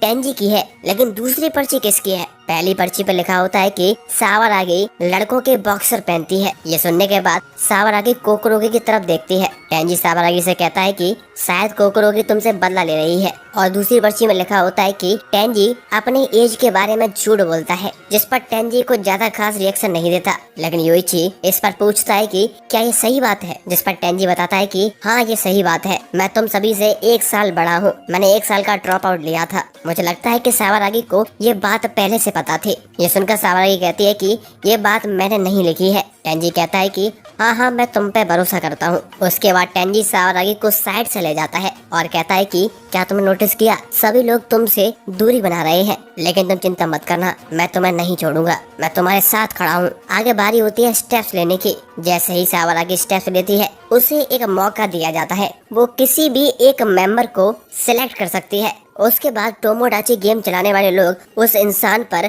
इन्वेस्टिगेशन करेंगे और उसके सीक्रेट्स बाहर लाएंगे। अगर तुम किसी सही इंसान को चुनती हो तो हो सकता है कि तुम धोखेबाज को भी पकड़ सको। ये सुनकर टेंजी की फट जाती है। टेंजी सोचता है कि कहीं सावरागी ने मेरे ऊपर बोल दिया तो सबको पता चल जाएगा कि चुराने वाला मैं ही था। तभी मानाबू सावरागी को एडवाइस देता है। वो कहता है कि तुम्हें वही इंसान को चुनना चाहिए जिस पर तुम बहुत ज्यादा भरोसा करती हो। इस पर टेंजी की और ज्यादा फट जाती है। अब उसके सारे ताव पेच उस पर उल्टे पड़ रहे होते हैं। तभी हम देखते हैं कि सावरागी टेंजी को सिलेक्ट करने वाली होती है। तभी वहाँ पर शिबे आ जाता है। शिबे कहता है कि तुम मुझे सिलेक्ट करो, मेरे अंदर तुम्हारे लिए सब कुछ प्योर है। और एट द सेम टाइम शिबे को अपने आप पर भरोसा होता है कि उसने आज तक जिंदगी में कुछ भी गलत काम नहीं किया है, तो उसे डरने की जरूरत नहीं है, और इसीलिए सावरागी शिबे को ही चॉइस करती है। मानाबू कहता है कि सोच ले बेटा एक बार, कुछ छुपा तो नहीं रहा तू? जिस पर शिबे कहता है नहीं मेरे पास छिपाने लायक कुछ है ही नहीं। तभी हम देखते हैं कि अगले सीन में काफी ज्यादा स्क्रीन्स दिखाई जाती हैं,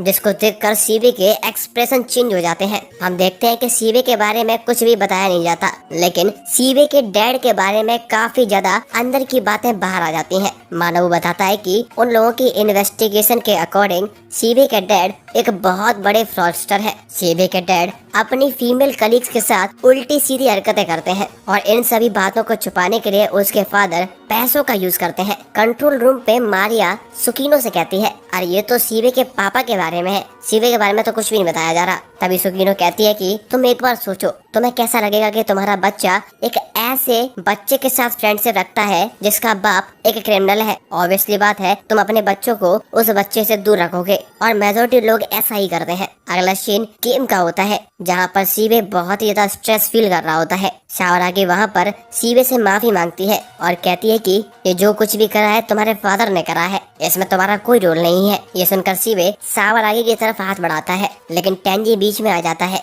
वो शिबे से कहता है कि क्या तुम्हारे डैड ही ऐसे हैं, या हो सकता है कि तुमने भी कुछ ऐसी चीजें अपने पास्ट में की हो और तुम्हारे फादर ने उन चीजों को पैसों की मदद से छुपा दिया हो। सावरागी टेंजी को ये सारी चीजें बोलने से मना करती है, लेकिन टेंजी उसके बावजूद भी शिबे के ऊपर लगातार इल्जाम लगाता रहता है। टेंजी ये कहता है कि मुझे अभी तक ये बात समझ नहीं आ रही कि हम लोगों के ऊपर 20 मिलियन येन का कर्जा कैसे है। अब हम देखते हैं कि यहाँ पर शिबे का साथ सभी लोग छोड़ देते हैं। एक तरफ युइची और कोकोरोगी होती है, तो दूसरी तरफ टेंजी और सावरागी होती है। बीच में हमारा शिबे रह जाता है। तभी टेंजी मन ही मन में कहता है, शिबे यार तूने मेरी जान बचा ली, लेकिन मुझे तेरे लिए बुरा लग रहा है, सॉरी भाई। आगे हम देखते हैं कि अगले राउंड में सिर्फ एक ही पर्ची आई होती है। मानाबू शिबे की तरफ देखकर कहता है, ओए शिबे, अगर जो पर्ची में लिखा है अगर ये बात सही है तो ये तो बहुत गंदी बात है तुम्हारे बारे में। पर्ची में लिखा था कि शिबे ने एक आदमी को जान से मारा है। ये बात सुनकर टेंजी का भी दिमाग खराब हो जाता है। कि आखिरकार ये सही है,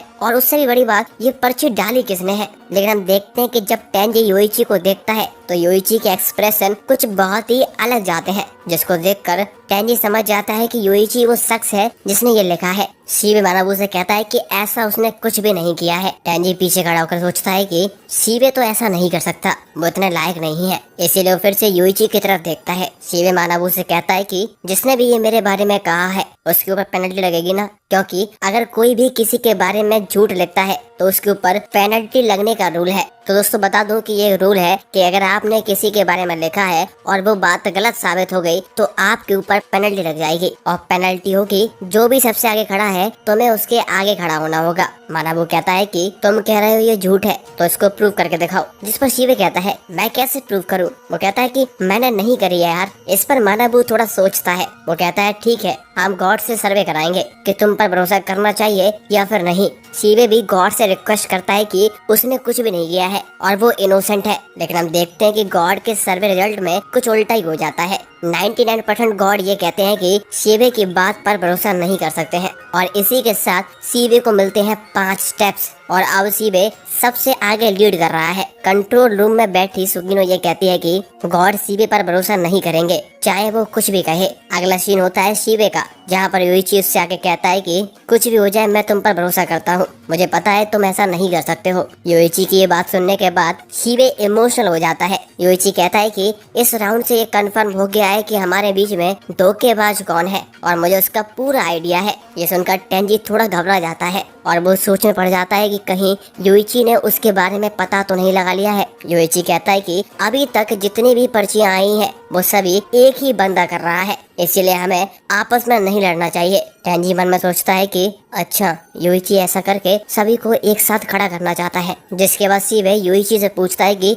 जल्दी बताओ वो धोखेबाज कौन है। योइची कहता है कि वो ये बात अभी बता नहीं सकता है। टेंजी को लगता है कि योइची ब्लफ कर रहा है। योइची सभी से कहता है कि उसने ये गेम जीतने के लिए एक स्ट्रेटजी बना ली है। टेंजी सोचता है कि ऐसा कैसे हो गया। योइची कहता है कि ये गेम फेयर नहीं है, क्योंकि फर्स्ट राउंड में हमने एक दूसरे पर भरोसा करके सेम स्टेप लिए, लेकिन थोड़ा आगे बढ़ते ही हम सभी के ऊपर 3 मिलियन का येन और बढ़ गया। देखा जाए तो इस गेम को जीतने पर हमें मिलेंगे 2 मिलियन येन, और उसके अकॉर्डिंग अगर हमारे ऊपर स्टार्टिंग में 3 मिलियन येन का कर्जा बढ़ जाए तो ये तो अनफेयर है। योइची आसमान की तरफ इशारा करके कहता है, आसमान की तरफ देखो, हमें इस गेम को खेलते हुए कोई तो देख रहा है, इसीलिए मैनेजमेंट को इस गेम को और भी ज्यादा मजेदार बनाना होगा। इसके बाद योइची अपने दोस्तों से कहता है कि क्या तुम्हें याद है हमारे साथ 6वें राउंड में क्या हुआ था। हमें एक मौका मिला था अपने कर्जे को कम करने का। उसी राउंड में कोकोरोगी का कर्जा 2 लाख येन कम हो गया था। योइची कहता है कि बैड माउथ सुगेरोकु को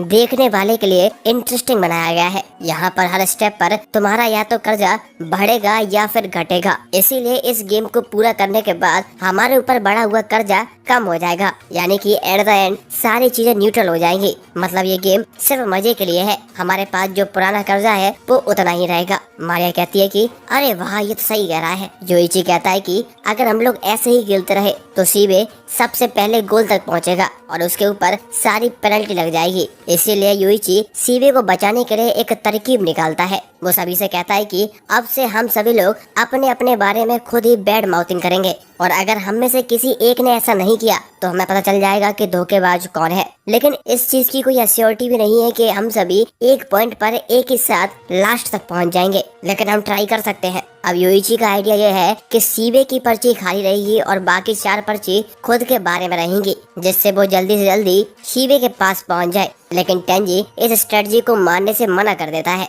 योइची टेंजी से पूछता है क्या हो गया, तुम्हें ये स्ट्रेटजी पसंद क्यों नहीं आ रही। इस पर टेंजी कहता है कि क्या तुम सच में जानते हो कि धोखेबाज कौन है। योइची घबरा जाता है और कहता है कि हाँ मैं जानता हूँ। योइची के चेहरे को देखकर और उसके रिजेक्शन को देखकर टेंजी समझ जाता है कि इसको घंटा नहीं पता, वो बस ब्लफ कर रहा है। टेंजी कहता है कि तुम बस धोखेबाज का नाम बताओ, हम सब उसी के बारे में लिखकर उसे गोल तक पहुंचा देंगे। योइची कहता है कि इसके लिए हमें गेम के 3rd राउंड पर जाना होगा। इस गेम में ऐसा करना मेरे ख्याल से ठीक नहीं होगा। टेंजी कहता है कि तुम हमें पागल मत बनाओ, हम इस गेम को खत्म करने के बहुत करीब हैं और अभी किसी पर भरोसा करना बिल्कुल सही नहीं है। चलो एक चीज करते हैं, अगर अगले राउंड में तुम्हारा प्लान सही काम नहीं किया तो तुम्हें धोखेबाज का नाम बताना होगा और तुम जिस पर भी इल्जाम लगाओगे तुम्हारे पास उसके सबूत होने चाहिए, और अगर तुम्हारे पास सबूत नहीं हुए तो मैं आगे से तुम्हारी बातों पर भरोसा नहीं करूंगा। टेंजी की बात सुनकर युइची उसकी बात मान जाता है। इसके बाद अगला राउंड शुरू होता है जहाँ पर सभी लोग बारी बारी से पर्ची डालने के लिए चले जाते हैं, लेकिन हम देखते हैं कि जैसे ही मानव पर्चियाँ गिनता है तो हम देखते हैं कि वहाँ पर टोटल 10 पर्ची आई होती हैं, जबकि एक्चुअली में यहाँ पर 4 कार्ड्स होने चाहिए थे। मानव की बात सुनने के बाद युइची के होश उड़ जाते हैं। युइची खुद से कहता है कि मैं ये भूल गया था कि एक आदमी एक से ज्यादा भी पर्ची डाल सकता है। मानव युइची का मजाक उड़ाते हुए कहता है तुम तो चूतिया हो। टेंजी भी युइची से कहता है तुम्हारा प्लान पूरा बेकार था, अब मुझे बताओ कि धोखेबाज कौन है। युइची इस बात पर निराश हो जाता है और कहता है कि दरअसल मुझे नहीं पता कि धोखेबाज कौन है। ये सुनकर टेंजी वहाँ से सावरागी को साइड से ले जाता है। वो कहता है कि युइची पर भरोसा करना अब बेकार है। सावरागी टेंजी से मना कर देती है और वो युइची के पास ही रुकती है। टेंजी कहता है कि तुम्हारी ऐसी हरकतों की वजह से तुम बार बार हर्ट होती हो, तुम मान क्यों नहीं जाती, अब हम लोग पहले ऐसे दोस्त नहीं रहेंगे। सावरागी ये सुनने के बाद टेंजी के साथ चली जाती है। टेंजी मनी मन में बहुत ज्यादा खुश हो रहा होता है कि उसका प्लान अब आखिरकार कामयाब हो रहा है। टेंजी मनी मन में कहता है कि सावरागी ने 2 साल पहले उससे एक इम्पोर्टेंट चीज छीनी थी। उसके बाद गेम खेलते खेलते 18 राउंड हो जाते हैं और इन राउंड के बीच में कोई भी इंसान एक दूसरे से बात नहीं करता है और ऐसा लग रहा है कि अब ये लोग एक दूसरे पर भरोसा नहीं करते हैं। अब आगे होता है 19th राउंड। हम देखते हैं कि सावरागी अब गोल के एक स्टेप पीछे होती है। टेंजी भी सावरागी को देखकर ड्रामाबाजी करता है और कहता है कि सावरागी अगर मैं पहले ही सब पर भरोसा करना छोड़ देता तो शायद मैं तुम्हें बचा लेता। मारिया कहती है कि यार इनकी टीम भी बाकियों की टीम के जैसे ही निकली, यानी कि यह गेम सिर्फ ये लोग नहीं और भी लोग खेल रहे हैं। लेकिन हम देखते हैं कि सुकीनो कुछ ऐसा देखती है जिसको देखकर वो हैरान हो जाती है और कहती है कि अभी गेम खत्म नहीं हुआ है। आगे हम देखते हैं कि युइची की शक्ल कुछ ज्यादा ही अजीब होती है। युइची सभी से कहता है अभी मेरे पास एक ऐसा प्लान है जिससे धोखेबाज अब 100% पकड़ा ही जाएगा। टेंजी ये सुनकर फिर से उस पर मना कर देता है। युइची कहता है कि क्या हो गया, अगर धोखेबाज पकड़ा भी जाता है उसके बावजूद भी हम सावरागी को बचा नहीं पाएंगे।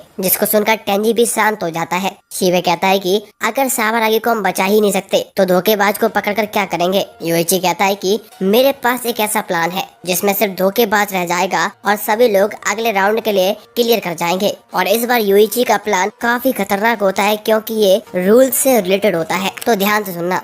दोस्तों, अगर हम किसी के बारे में झूठी अफवाह फैलाते हैं और पकड़े जाते हैं तो हमें पेनल्टी दी जाएगी, जो मैंने आपको पहले भी बताया था। और युइची का प्लान यह है कि अगली जो पर्ची डालेंगे उसमें सभी लोग ये लिखेंगे कि मैं ही वो बंदा हूँ जिसने टोमोडाची गेम के लिए एप्लीकेशन दी थी। दोस्तों, ये काफी खतरनाक प्लान है और बिल्कुल चेकमेट वाला प्लान है। इस प्लान के अकॉर्डिंग जो धोखेबाज होगा वो सही होगा, इसीलिए उस पर पेनल्टी नहीं लगेगी, लेकिन हम चारों के ऊपर पेनल्टी लग जाएगी, जिससे हम चारों लोग नेक्स्ट गेम के लिए साथ में जाएंगे और धोखेबाज यहीं रह जाएगा। टेंजी युइची से पूछता है तुम्हें कैसे पता चलेगा कि धोखेबाज सही कह रहा है या झूठ कह रहा है। युइची कहता है कि मुझे नहीं, जो इस टोमोडाची गेम को चलाते हैं उन्हें पता है कि इस गेम को खेलने के लिए किसने एप्लीकेशन लगाई है, तो उन्हें तो पता है कि हम में से कौन धोखेबाज है। युइची मानबू से कहता है कि क्या मैं सही कह रहा हूँ। मानबू कहता है कि हाँ, तुम बिल्कुल सही कह रहे हो। युइची कहता है कि अब तो ऑब्वियस सी बात है, अगर कोई यहाँ पर मेरे प्लान को अप्रूव नहीं करता है तो यानी कि वो धोखेबाज है। अब यहाँ पर टेंजी पूरी तरीके से फंस चुका है और उसके बचने का कोई भी उपाय नहीं है। तो अब टेंजी अपनी पर्ची डालने के लिए बूथ में चला जाता है और वहाँ पर अपने आप को कोस रहा होता है, सोच भी रहा होता है कि आखिरकार वो क्या कर सकता है। वो कहता है कि चलो मैं एक काम करूंगा, मैं सभी से माफी मांगूंगा और एक झूठ मूठ की इमोशनल स्टोरी लिखूंगा, जैसे सभी लोग मुझ पर भरोसा करेंगे और मुझे सिंपैथी देंगे। टेंजी जब पर्ची डालकर बाहर आता है तो सीबे उसका इंतजार कर रहा होता है और काफी अच्छी स्माइल भी कर रहा होता है। सीबे काफी एक्साइटेड होता है अपनी पर्ची डालने के लिए। हम देखते हैं कि सभी लोगों ने अपनी अपनी पर्ची डाल दी होती है। युइची कहता है कि जैसे मैंने तुम लोगों को बताया था, क्या तुम लोगों ने वैसा ही किया? जिस पर सभी लोग कहते हैं बिल्कुल हाँ। और टेंजी भी बस अब एक्टिंग करने के लिए तैयार है। वो मन ही मन में कहता है मुझे अपनी पूरी जिंदगी की सबसे अच्छी एक्टिंग अभी करनी है। उसकी आंखों में नकली आंसू भी आना चालू हो जाते हैं। तभी मानव बताता है कि इनमें 4 कार्ड ब्लैंक्स हैं और सिर्फ एक कार्ड लिखा हुआ है और उस पर लिखा है टोमोडाची गेम मैंने ही स्टार्ट किया है, और ये कार्ड होता है टेंजी का। मानवू की ये बात सुनकर सभी लोग टेंजी को घूरने लग जाते हैं। योइची कहता है कि मैंने कहा था ना, मेरा ये प्लान इस बार काम करेगा और धोखेबाज को बाहर निकाल देगा। जाएगा। तो अब टेंजी वही करता है जैसा उसने सोचा था, रोना धोना चालू कर देता है। टेंजी कहता है भाई तुम मेरी बात सुनो प्लीज। यूइची टेंजी के सर पर हाथ रखता है और कहता है तुम टेंशन मत लो टेंजी, तुम रो क्यों रहे हो। टेंजी मनी मन सोचता है ये तो चूतिया है, मुझे पता था ये साला फंस जाएगा, मेरा प्लान काम कर रहा है। लेकिन जैसे ही टेंजी अपना नजर उठाकर यूइची को देखता है, यूइची उसके बालों को खींचने लग जाता है और यूइची का फेस काफी ज्यादा डरावना दिख रहा होता है, जिसको देखकर टेंजी वाकई में रोना चालू कर देता है। यूइची उससे कहता है अब बताओ तुमने ये चूतियाप क्यों किया था। यूइची की ऐसी शक्ल देखकर टेंजी भी सोच पड़ जाता है, क्या ये वही यूइची है जिसको मैं जानता हूँ। यूइची चिल्लाकर उससे पूछता है तुमने ही टोमोडाची गेम शुरू किया था ना बे, जिस पर टेंजी अपनी गलती एक्सेप्ट कर लेता है। मारिया भी ये सीन देखकर काफी हैरान हो जाती है। सुकिनो कहती है कि अगर तुम इस गेम को दोबारा देखोगी तो तुम्हें सब कुछ समझ आ जाएगा। यूइची ने शुरुआत से ही इस गेम के अंदर 3 ट्रैप्स लगाए थे और अगर तुम उन्हें देखोगी तो जान जाओगी कि यूइची असल में क्या चीज है, ये कोई आम इंसान नहीं है। आगे यूइची अपना पूरा प्लान बताता है कि कैसे उसने धोखेबाज का पता लगाया। यूइची कहता है कि सेकंड गेम स्टार्ट होने से पहले ही मैंने पूरा प्लान बना लिया था और जब तीसरे राउंड में एक पर्ची आती है कि तुम और सावारागी एक दूसरे को डेट करते थे, तो मैंने और सावारागी दोनों ने साइलेंटली डिसाइड किया कि हम लोग धोखेबाज का पता लगाएंगे और वो दोनों बिना बात किए प्लान एग्जीक्यूट कर रहे थे। यूइची कार्ड्स के थ्रू सावारागी को अपने इंस्ट्रक्शन भेज रहा था। सुकिनो कहती है कि ये यूइची का पहला ट्रैप था। वो मारिया से फिर से वीडियो प्ले करने के लिए कहती है, जिसमें यूइची अपने हाथ में 2 कार्ड उठाता है और उसके हाथ में पेन भी थी, लेकिन उसका कार्ड तो ब्लैंक था। जब यूइची बाहर आया तो उसने सावारागी के कंधे पे हाथ रखते हुए कहा कि मैंने ब्लैंक कार्ड छोड़ा है। तभी उसने चुपचाप अपने इंस्ट्रक्शन वाली पर्ची सावारागी को पास कर दी और जब सावारागी बॉक्स में जाती है तो वो पर्ची वहीं पड़ती है। टेंजी कहता है कि तुमने इतनी आसानी से सावारागी पर विश्वास कैसे कर लिया। यूइची कहता है कि मैंने उस पर डायरेक्ट ट्रस्ट नहीं किया था, मैंने उसका टेस्ट लिया था। मैंने उससे बोला था कि तुम्हें वो सीक्रेट लिखना है जो तुम्हें ही मेरे बारे में पता है और हमने शुरुआत में देखा ही था। सावारागी यूइची से एक ऐसा सीक्रेट पूछती है जो किसी को भी ना पता हो और ये वही सीक्रेट था कि यूइची 1 वीक तक नहीं नया था, यानी कि वो पर्ची सावारागी ने लिखी थी। इसका मतलब दूसरा जो बैड माउथ था वो एक धोखेबाज ने लिखा था और दूसरा कार्ड वही था जो टेंजी ने खुद लिखा था अपनी एज के बारे में। फिर वो आगे बताता है कि 5वें राउंड के बाद मैंने कोकोरोगी को एक पर्ची दी थी और जब 5वें राउंड में कोकोरोगी का एक बहुत ही पर्सनल सीक्रेट बाहर आया था तब मैंने कोकोरोगी को समझाते हुए एक पर्ची दी थी जिसमें लिखा था कि सावारागी अपने ही साइड है, इसीलिए तुम सावारागी पर शक मत करो बल्कि तुम सावारागी से लड़ने की एक्टिंग करो जिससे हम धोखेबाज को फंसा सके। यूइची आगे कोकोरोगी से कहता है कि अगले राउंड में तुम्हें वो सीक्रेट लिखना होगा जो सिर्फ तुम्हें पता है सावारागी के बारे में। और कोकोरोगी ने लिखा था कि सावारागी लड़कों के बॉक्सर्स पहनती है। अगर कोई बड़ा सीक्रेट बाहर आता तो यूइची समझ जाता कि वो सीक्रेट धोखेबाज ने लिखा है और इस तरह यूइची के टेस्ट में कोकोरोगी पास हो गई थी। यूइची कहता है कि आगे बस तुम और सीबे ही बचे थे, मैं सावारागी को हर एक इन्फॉर्मेशन देता रहता था। टेंजी कहता है कि लेकिन हर टाइम मैं तो उसके साथ था, वो मेरे साथ ही तो थी, मैंने ऐसा कोई मौका नहीं छोड़ा कि कोई भी उससे बात कर सके। यूइची कहता है कि मेरे लिए 3 मिनट ही काफी है। दोस्तों मैंने आपको एक बात नहीं बताई थी, अगर कोई एक इंसान पर्ची वाले बूथ में जाता है तो वो इंसान 3 मिनट के बाद ही बाहर आता है। आपको वो सीन याद ही होगा जब टेंजी बोथ पूल से बाहर आया था तब यूइची ने सावारागी को चांटा मारा था। असल में चांटा मारते वक्त यूइची ने अपनी पर्ची पास कर दी थी। सुकिनो कहती है कि ये यूइची का दूसरा ट्रैप था। यूइची बॉक्स में जाने के ऑर्डर्स को कंट्रोल कर रहा था, उसके दिमाग में सब चल रहा था कि कौन कब जाएगा। यूइची कहता है कि आगे एक स्पेशल चांस आया और टोमोडाची गेम के मैनेजमेंट को पता था कि किसने इस गेम को अप्लाई किया है, तो धोखेबाज को खुद को वॉलंटियर करना नामुमकिन था, जबकि सीबे खुद ही वॉलंटियर किया और इसी कारण मेरा डाउट सीबे से भी बाहर हो गया, क्योंकि अगर सीबे धोखेबाज होता तो उसके सीक्रेट हमें पता चल जाते और सिर्फ तुम ही रह गए थे जिसपे मेरा शक रह गया था। टेंजी कहता है कि मतलब कोकोरोगी की लड़ाई और सावारागी की लड़ाई बिल्कुल नकली थी और जब तुमने कुछ देर पहले ये कहा था कि हम लोग अब से खुद ही बैड माउथ करेंगे, क्या वो भी तुम्हारा प्लान का हिस्सा था? यूइची कहता है कि हाँ, मुझे पता था कि उस प्लान में होल है और जब मैंने कहा था कि हमारा कर्जा नहीं बढ़ेगा उसके बाद भी तुम नहीं रुके और तुम वो करते रहे जो तुम करते आ रहे थे। इससे मैं समझ गया कि तुम्हारा मकसद यहाँ पर पैसा तो नहीं है बल्कि पैसों से कुछ अलग है। टेंजी कहता है कि तुमने मुझे उसी टाइम एक्सपोज क्यों नहीं किया? यूइची कहता है कि हमने आधा ही गेम कंप्लीट किया था और हमें अभी आधा गेम और खेलना था। मैं नहीं चाहता था कि तुम उसके बाद डेस्परेट हो जाओ और हमारे बारे में उल्टे सीधे सीक्रेट्स बाहर लेके आओ, जिसको मैं अवॉइड करना चाहता था। और जब लास्ट राउंड में मैंने तुम्हें सबसे पहले जाने को कहा तो उसके तुरंत बाद ही मैंने सभी से अपने अपने कार्ड्स को ब्लैंक रखने के लिए कहा था। टेंजी कहता है कि इसका तो कोई सेंस बनता ही नहीं है। तुमने कहा था कि तुमने सभी के टेस्ट लिए थे, लेकिन कोई भी इंसान कितने भी कार्ड्स लिख सकता था, यानी कि वो एक साथ अपने कार्ड्स और धोखेबाजी वाले भी कार्ड्स लिख सकता था।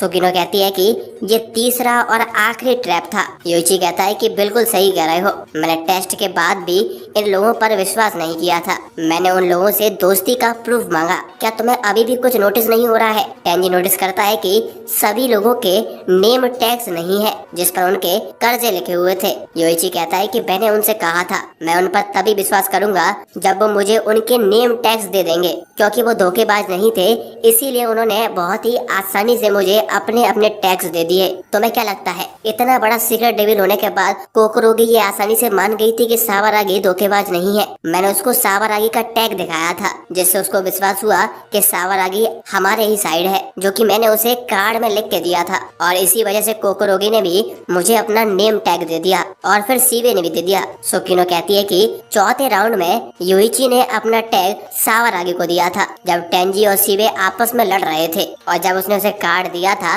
तब अपना नेम टैग वापस ले लिया था। तब उसने एक नोट लिखा जिसमें उसने सावारागी से कहा था कि वो अपना टैग मुझे दे दे। ये सब उसने इसीलिए किया जिससे वो इन सभी लोगों को मल्टीपल कार्ड लिखने से रोक सके। यूइची ने इन सभी के टैग्स को एज ए हॉस्टेज यूज किया और कहा कि अगर वो टैग देंगे तो वो उन पर ट्रस्ट करेगा, वरना नहीं तो नहीं। सावारागी मना नहीं कर सकती थी और सावारागी के देने के बाद एक ऐसी चेन बन गई और सभी लोगों ने अपने अपने टैग्स उसे दे दिए।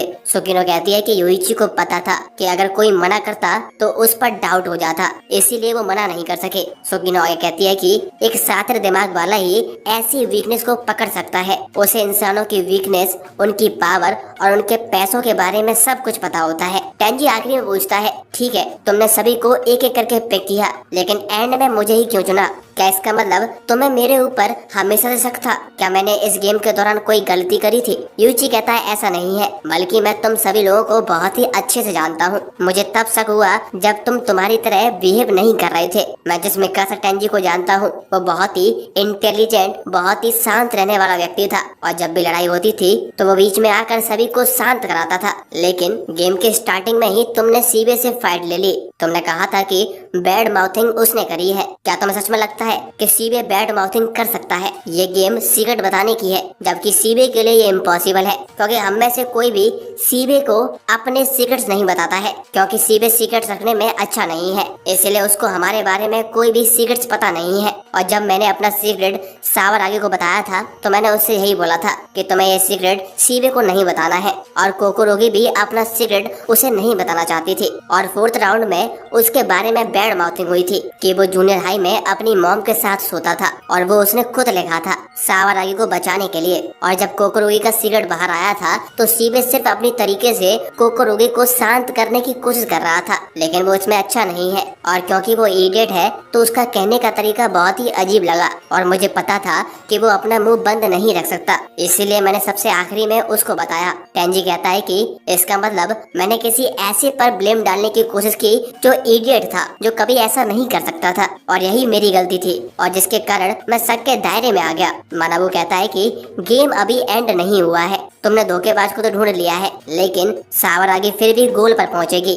तभी हम देखते हैं कि यूइची मानाबू के कान में कुछ कहता है, जिसको सुनकर सुकिनो हैरान हो जाती है और अपने डाटाबेस में उसको चेक करती है, और वो मानाबू को कंफर्म करती है कि वो सच कह रहा है। मानाबू अनाउंस करता है कि गेम ओवर हो गया है और यूइची केवल गोल पर अकेला पहुंचा है, तुम सभी लोग गेम जीत गए हो, जिसको सुनकर सभी लोग हैरान हो जाते हैं। मानाबू कहता है कि यूइची ने 7th राउंड में गलत बैट माउथ किया था, और जो कि उसने अभी खुद कंफर्म किया है कि उसने झूठ बोला था और उसको एज ए पेनल्टी सावारागी के एक ब्लॉक आगे की मिली है, यानी कि वो अब गोल पर पहुंच गया है। सावारागी योइची से कहती है कि ये सब सही नहीं है। योइची कहता है कि यही बेस्ट ऑप्शन है। तुम सब सोच रहे होगे कि टेंजी ने ये सब क्यों किया। जब तक मैं तीसरा गेम खेल रहा हूँ तब तक तुम लोगों के पास काफी टाइम है, इसीलिए तुम टेंजी से पूछताछ कर सकते हो और मेरे बिना डिसाइड कर लेना कि तुम लोगों को क्या करना है। मुझे टेंजी को जज करने का कोई राइट नहीं है। शीबे कहता है कि इसका क्या मतलब। योइची कहता है क्या तुम्हें याद है कोकोरोगी, मैंने तुम्हारे कान में क्या कहा था।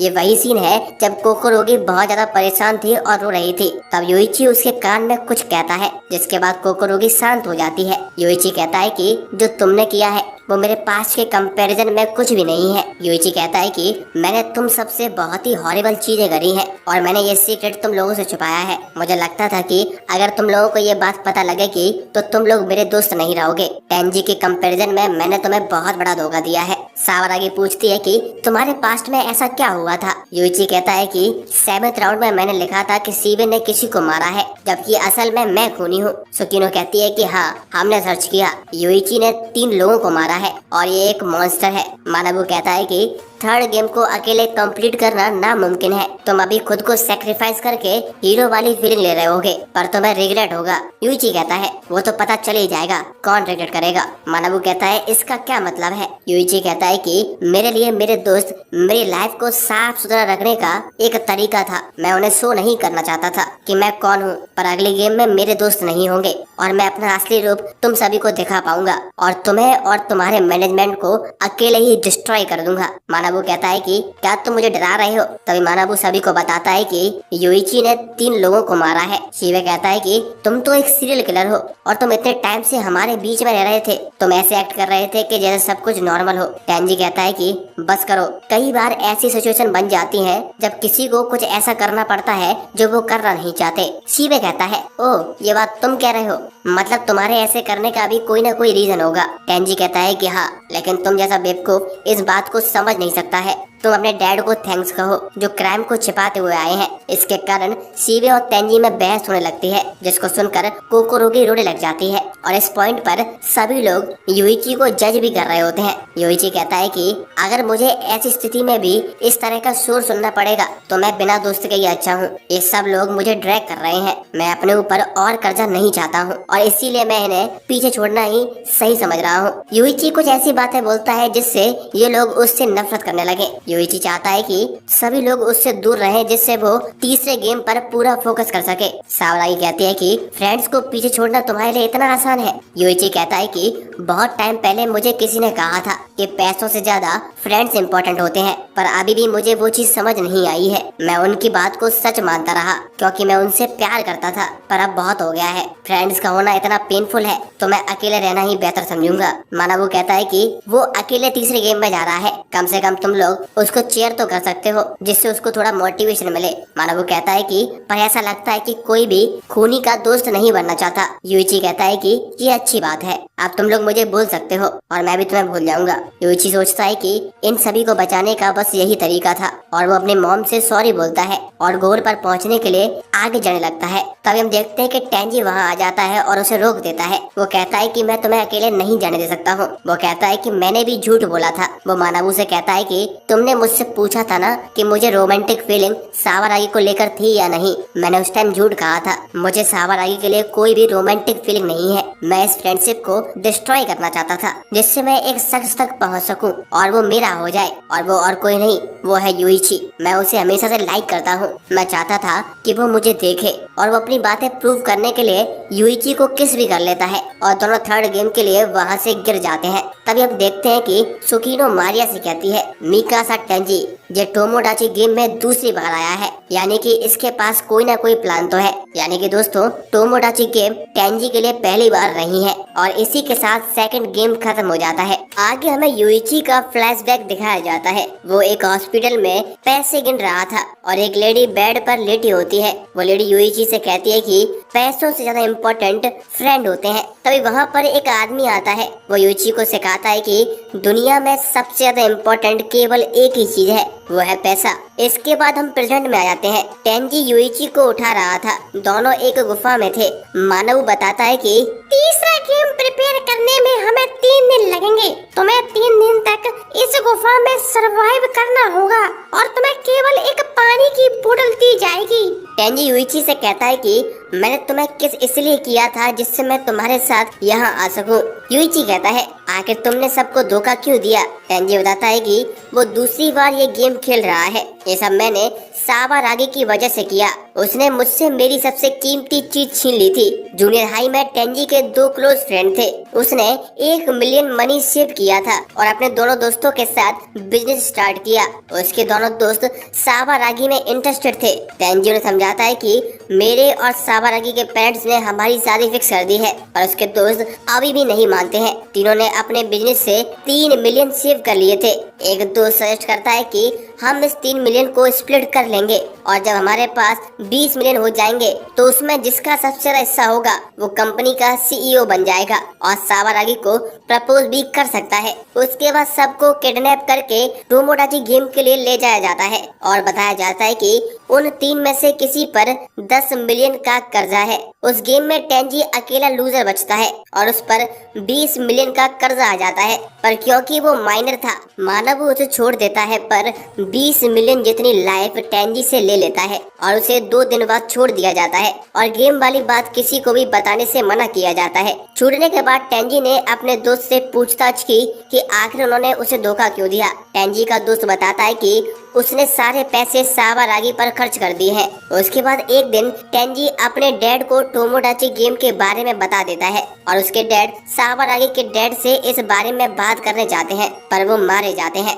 यहाँ तक कि पुलिस इन्वेस्टिगेशन में आता है कि उन्होंने सुसाइड किया है। अपनी डैड की मौत का पता लगाने के लिए टेंजी सावारागी की इन्वेस्टिगेशन करना स्टार्ट कर देता है। वो उसे इन्वेस्टिगेट कर रहा था, पर एक दिन उसे एक अनजान सा मैसेज आया होता है जिसमें लिखा होता है कि उसे फॉलो करना बंद कर दो, नहीं तो तुम्हें भी दुनिया से मिटा दिया जाएगा। तब टेंजी डिसाइड करता है कि वो सावारागी को टोमोडाची गेम खेलने पर मजबूर करेगा और उसकी सच्चाई सामने लाकर उसे अकेला कर देगा, पर युइची की वजह से टेंजी का ये प्लान बेकार हो जाता है। टेंजी की स्टोरी सुनकर युइची को अभी भी विश्वास नहीं होता। टेंजी कहता है कि सावारागी ने एक बहुत बड़ा झूठ बोला है, जब तुम सुनोगे तो तुम भी उसे धोखेबाज मानोगे। वो कहता है कि हमारा टोटल कर्जा 10.8 मिलियन है। ये सुनकर युइची सरप्राइज हो जाता है कि उसे ये कैसे पता है। टेंजी बताता है कि ये मेरा दूसरा टोमोडाची गेम है, तो मुझे पता है कि दूसरे गेम के बाद मैनेजमेंट हमें टोटल कर्जे के बारे में बता देती है। टेंजी मानव से दोबारा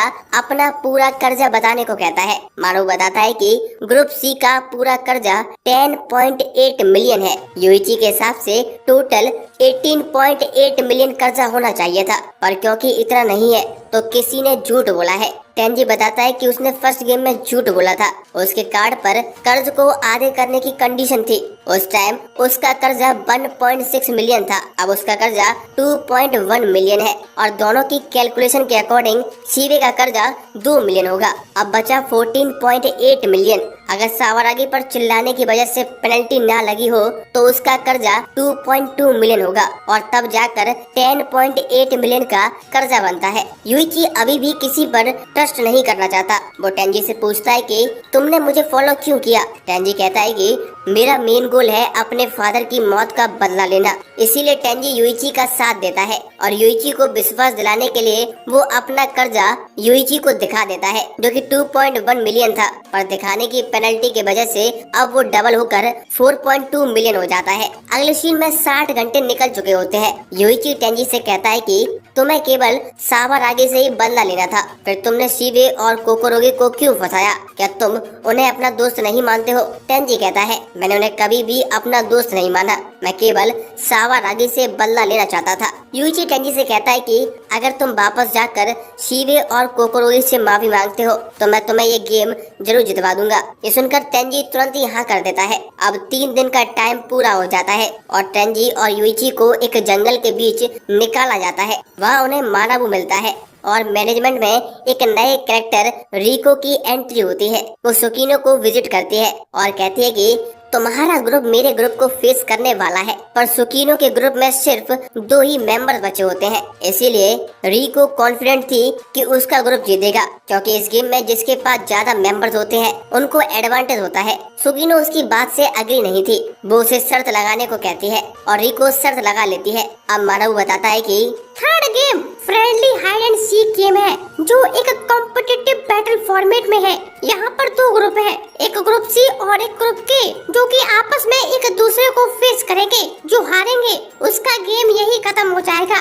ग्रुप के लोग कहते हैं कि ये तो 2 ही है, जीतना आसान होगा। टेंजी कहता है कि पर ये गेम तो फ्रेंडशिप टेस्ट करने की थी ना।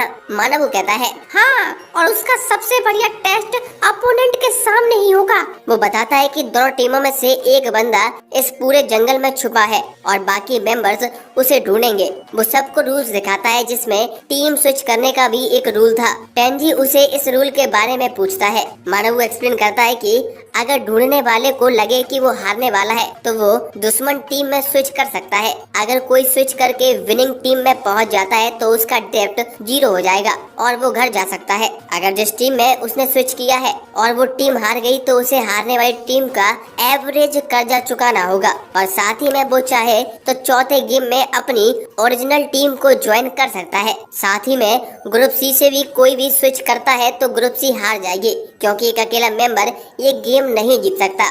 आगे मानव ग्रुप सी को एक ऑप्शन देता है और बताता है कि एक दूसरे ग्रुप का एक मेंबर इस गेम में आया है। क्योंकि वो अकेला है तो वो इस गेम को कंप्लीट नहीं कर सकता। अगर तुम चाहो तो तुम उसे अपनी टीम में ऐड कर सकते हो। इस पर यूइची पूछता है क्या वो लड़की है, जिस पर मानव कहता है हाँ, तीसरा मेंबर लड़की होती है। इसीलिए यूइची उसे अपने ग्रुप में शामिल करने के लिए मान जाता है। मानव उस लड़की को बुलाता है। उसका नाम मारिया था। हमें पता चलता है कि मारिया टोमोडाची मैनेजमेंट में ही काम करती है। वो केवल यूइची पर नजर रखने के लिए गेम में शामिल होती है। हमें बताया जाता है कि ग्रुप के का लीडर जूजू होता है और वो खुद छुपने वाला होता है। ग्रुप सी से टेंजी छुपा है। इसके बाद मानव दोनों ग्रुप को अलग अलग डायरेक्शन में भेज देता है और उन्हें छिपने के लिए 2 घंटे का समय देता है। अब टेंजी, मारिया और यूइची टेंजी के लिए छिपने की जगह ढूंढ रहे थे। वो सब रूल्स याद करते हैं कि वो दूसरी टीम वालों को मारकर उनके हाइडर को बताने के लिए फोर्स नहीं कर सकते हैं, और एक बार हाइडर छुप गया तो वो फिक्स हो जाएगा। वह अपनी जगह से चेंज नहीं कर सकता है, और अगर किसी ने रूल तोड़ा तो वो टीम उसी टाइम हार जाएगी और उसकी पूरी टीम का कर्जा डबल हो जाएगा। मानव ने सभी को एक स्पेशल फोन दिया होता है, जिसमें वो लोग एक दूसरे को कांटेक्ट कर सकते हैं। यूइची टेंजी को बताता है कि वो उसे तभी कॉल करेगा जब कोई इमरजेंसी होगी। इसके अलावा यूइची और टेंजी ने 3 दिन से कुछ भी खाया नहीं होता। इसकी वजह से दोनों लोग कमजोरी महसूस कर रहे होते हैं। हमें ये भी बताया जाता है कि हाइडर को छुपाने तक कोई भी खाना नहीं दिया जाएगा। जब हाइडर छुप जाएगा तो उसके टीममेट्स उस तक खाना लेकर जाएंगे। इसके साथ हाइडर के हाथ में एक इमरजेंसी बटन होता है। अगर हाइडर उस बटन को दबा देगा तो गेम यहीं पर खत्म हो जाएगा और हाइडर की टीम हार जाएगी। अब यूइची और टेंजी छुपने की जगह ढूंढ लेते हैं। यूइची मारिया को उस जगह से थोड़ा दूर ही रुकने के लिए कहता है। कम लोग होने की वजह से टेंजी को कॉन्फिडेंस नहीं होता कि आखिर वो लोग ये गेम कैसे जीतेंगे। यूइची से कहता है कि अगर हम सीधे तरीके से गेम खेलेंगे तो बिल्कुल जीत नहीं पाएंगे। ये सब तुम पर डिपेंड करता है कि तुम कितने समय तक अपनी भूख प्यास को झेल सकते हो। तुम्हें मेरा वेट करना होगा। टेंजी को अपने फादर की मौत का बदला लेना होता है और इसमें केवल यूइची ही उसकी हेल्प कर सकता है। इसीलिए टेंजी यूइची की बात मान लेता है। छुपने के लिए 2 घंटे का समय पूरा होने वाला होता है, इसलिए यूइची टेंजी को बिना प्लान बताए वहाँ से चला जाता है। अब 2 दिन बीत चुके होते हैं। यूइची का नामो निशान नहीं था। टेंजी सोच रहा था कि वो अभी तक क्यों नहीं आया। भूख से टेंजी की हालत खराब हो चुकी होती है। टेंजी यूइची पर शक करने लगता है कि शायद उसने धोखा दे दिया है और वो उसे पनिश कर रहा है, क्योंकि दूसरी गेम में टेंजी ने यूइची को बड़ा धोखा दिया था। ये सोचकर tangy give up button press करने ही वाला था, पर फिर वो रुक जाता है और उसे याद आता है कि वो फोन भी कर सकता है। वो यूइची को कॉल करता है पर यूइची फोन नहीं उठाता है। थोड़ी देर में टेंजी को कॉल बैक आता है, पर कॉल को यूइची नहीं बल्कि ग्रुप के का मेंबर के शिनोमिया उठाता है। वो बताता है कि यूइची तुम्हें छोड़ने वाला है। वो किसी को ढूंढने की कोशिश भी नहीं कर रहा है, वो बस लड़की के साथ टाइम बिता रहा है। शिनोमिया टेंजी को बताता है कि यूइची ने कहा कि तुमने सेकंड गेम में सबको बहुत परेशान किया था, इसीलिए वो तुम्हें कभी माफ नहीं करेगा। अगर तुम युइची से बात करना चाहते हो तो मैं तुम्हारी बात करवा सकता हूँ, वो मेरे साथ ही में है। शिनोमिया की बात सुनकर टेंजी सोचता है और कहता है कोई जरूरत नहीं है, युइची ने कहा था कि जब उसे जरूरत होगी तो वो खुद बात करेगा। इसीलिए टेंजी युइची का वेट करने लगता है। शिनोमिया कहता है कि अगर तुम भूख से मरना नहीं चाहते हो तो गिव अप बटन दबा दो। बात खत्म होने के बाद ग्रुप के का लीडर एक और मेंबर शिनोमिया से टेंजी की कंडीशन पूछता है। शिनोमिया बताता है कि उसे टेंजी पर तरस आ रहा है क्योंकि ग्रुप सी जीत नहीं सकता। जूजू ने एक परफेक्ट स्ट्रेटजी बनाई है। इसके बाद हमें ग्रुप के प्लान के बारे में बताया जाता है। जूजू सभी को बताता है कि इतने बड़े जंगल में किसी को ढूंढना नामुमकिन है। ये गेम फ्रेंडशिप टेस्ट करने के लिए बनाया गया है। इस गेम में इम्पोर्टेंट है कि टीम के दूसरे मेंबर्स को हाइडर तक खाना लेकर जाना ही है। मतलब साफ है, जब वो खाना लेकर जाएगा तो हमें उनका पीछा करना होगा, जिससे हमें हाइडर का पता चल जाएगा। इसके बाद वो ओनीगुआरा और चिसाटो को फूड स्टेशन भेजता है क्योंकि वो लोग तेज दौड़ सकते हैं। इनके अलावा शिनोमिया और बानरी को छुपने की जगह ढूंढने को कहते हैं क्योंकि उनकी आंखें अच्छी होती हैं। रिको बताती है कि इस ग्रुप का लीडर जीनियस है, मेरी टीम परफेक्ट यूनिटी में है। सुकिनो कहती है हाँ यूनिटी तो है, पर वो फ्रेंड्स होने की जगह एक टीम की तरह लग रहे हैं। रिको कहती है हाँ वो तो होगा ही, क्योंकि वो लोग एक बास्केटबॉल टीम के मेंबर्स हैं। रिको का मानना था कि गेम 3 दिन में खत्म हो जाएगा और उसका ग्रुप यानी कि ग्रुप के ही जीतेगा। अब तीसरे दिन सुकिनो कहती है तुम श्योर हो ना, आज गेम ओवर हो जाएगा। रिको पूरी तरह श्योर होती है और कहती है कि अगर टीम में से कोई टेंजी तक खाना पहुंचाने गया तो ग्रुप के वाले उसका पीछा करेंगे और उन्हें हाइडर की लोकेशन का पता चल जाएगा क्योंकि सारे एथलीट्स हैं और उनसे बचकर भागना मुश्किल है। और अगर टेंजी के टीम मेंबर उसे खाना देने नहीं जाएंगे तो टेंजी भूख और प्यास से हार कर गिव अप बटन प्रेस कर देगा, जबकि ग्रुप के पास 4 मेंबर्स हैं।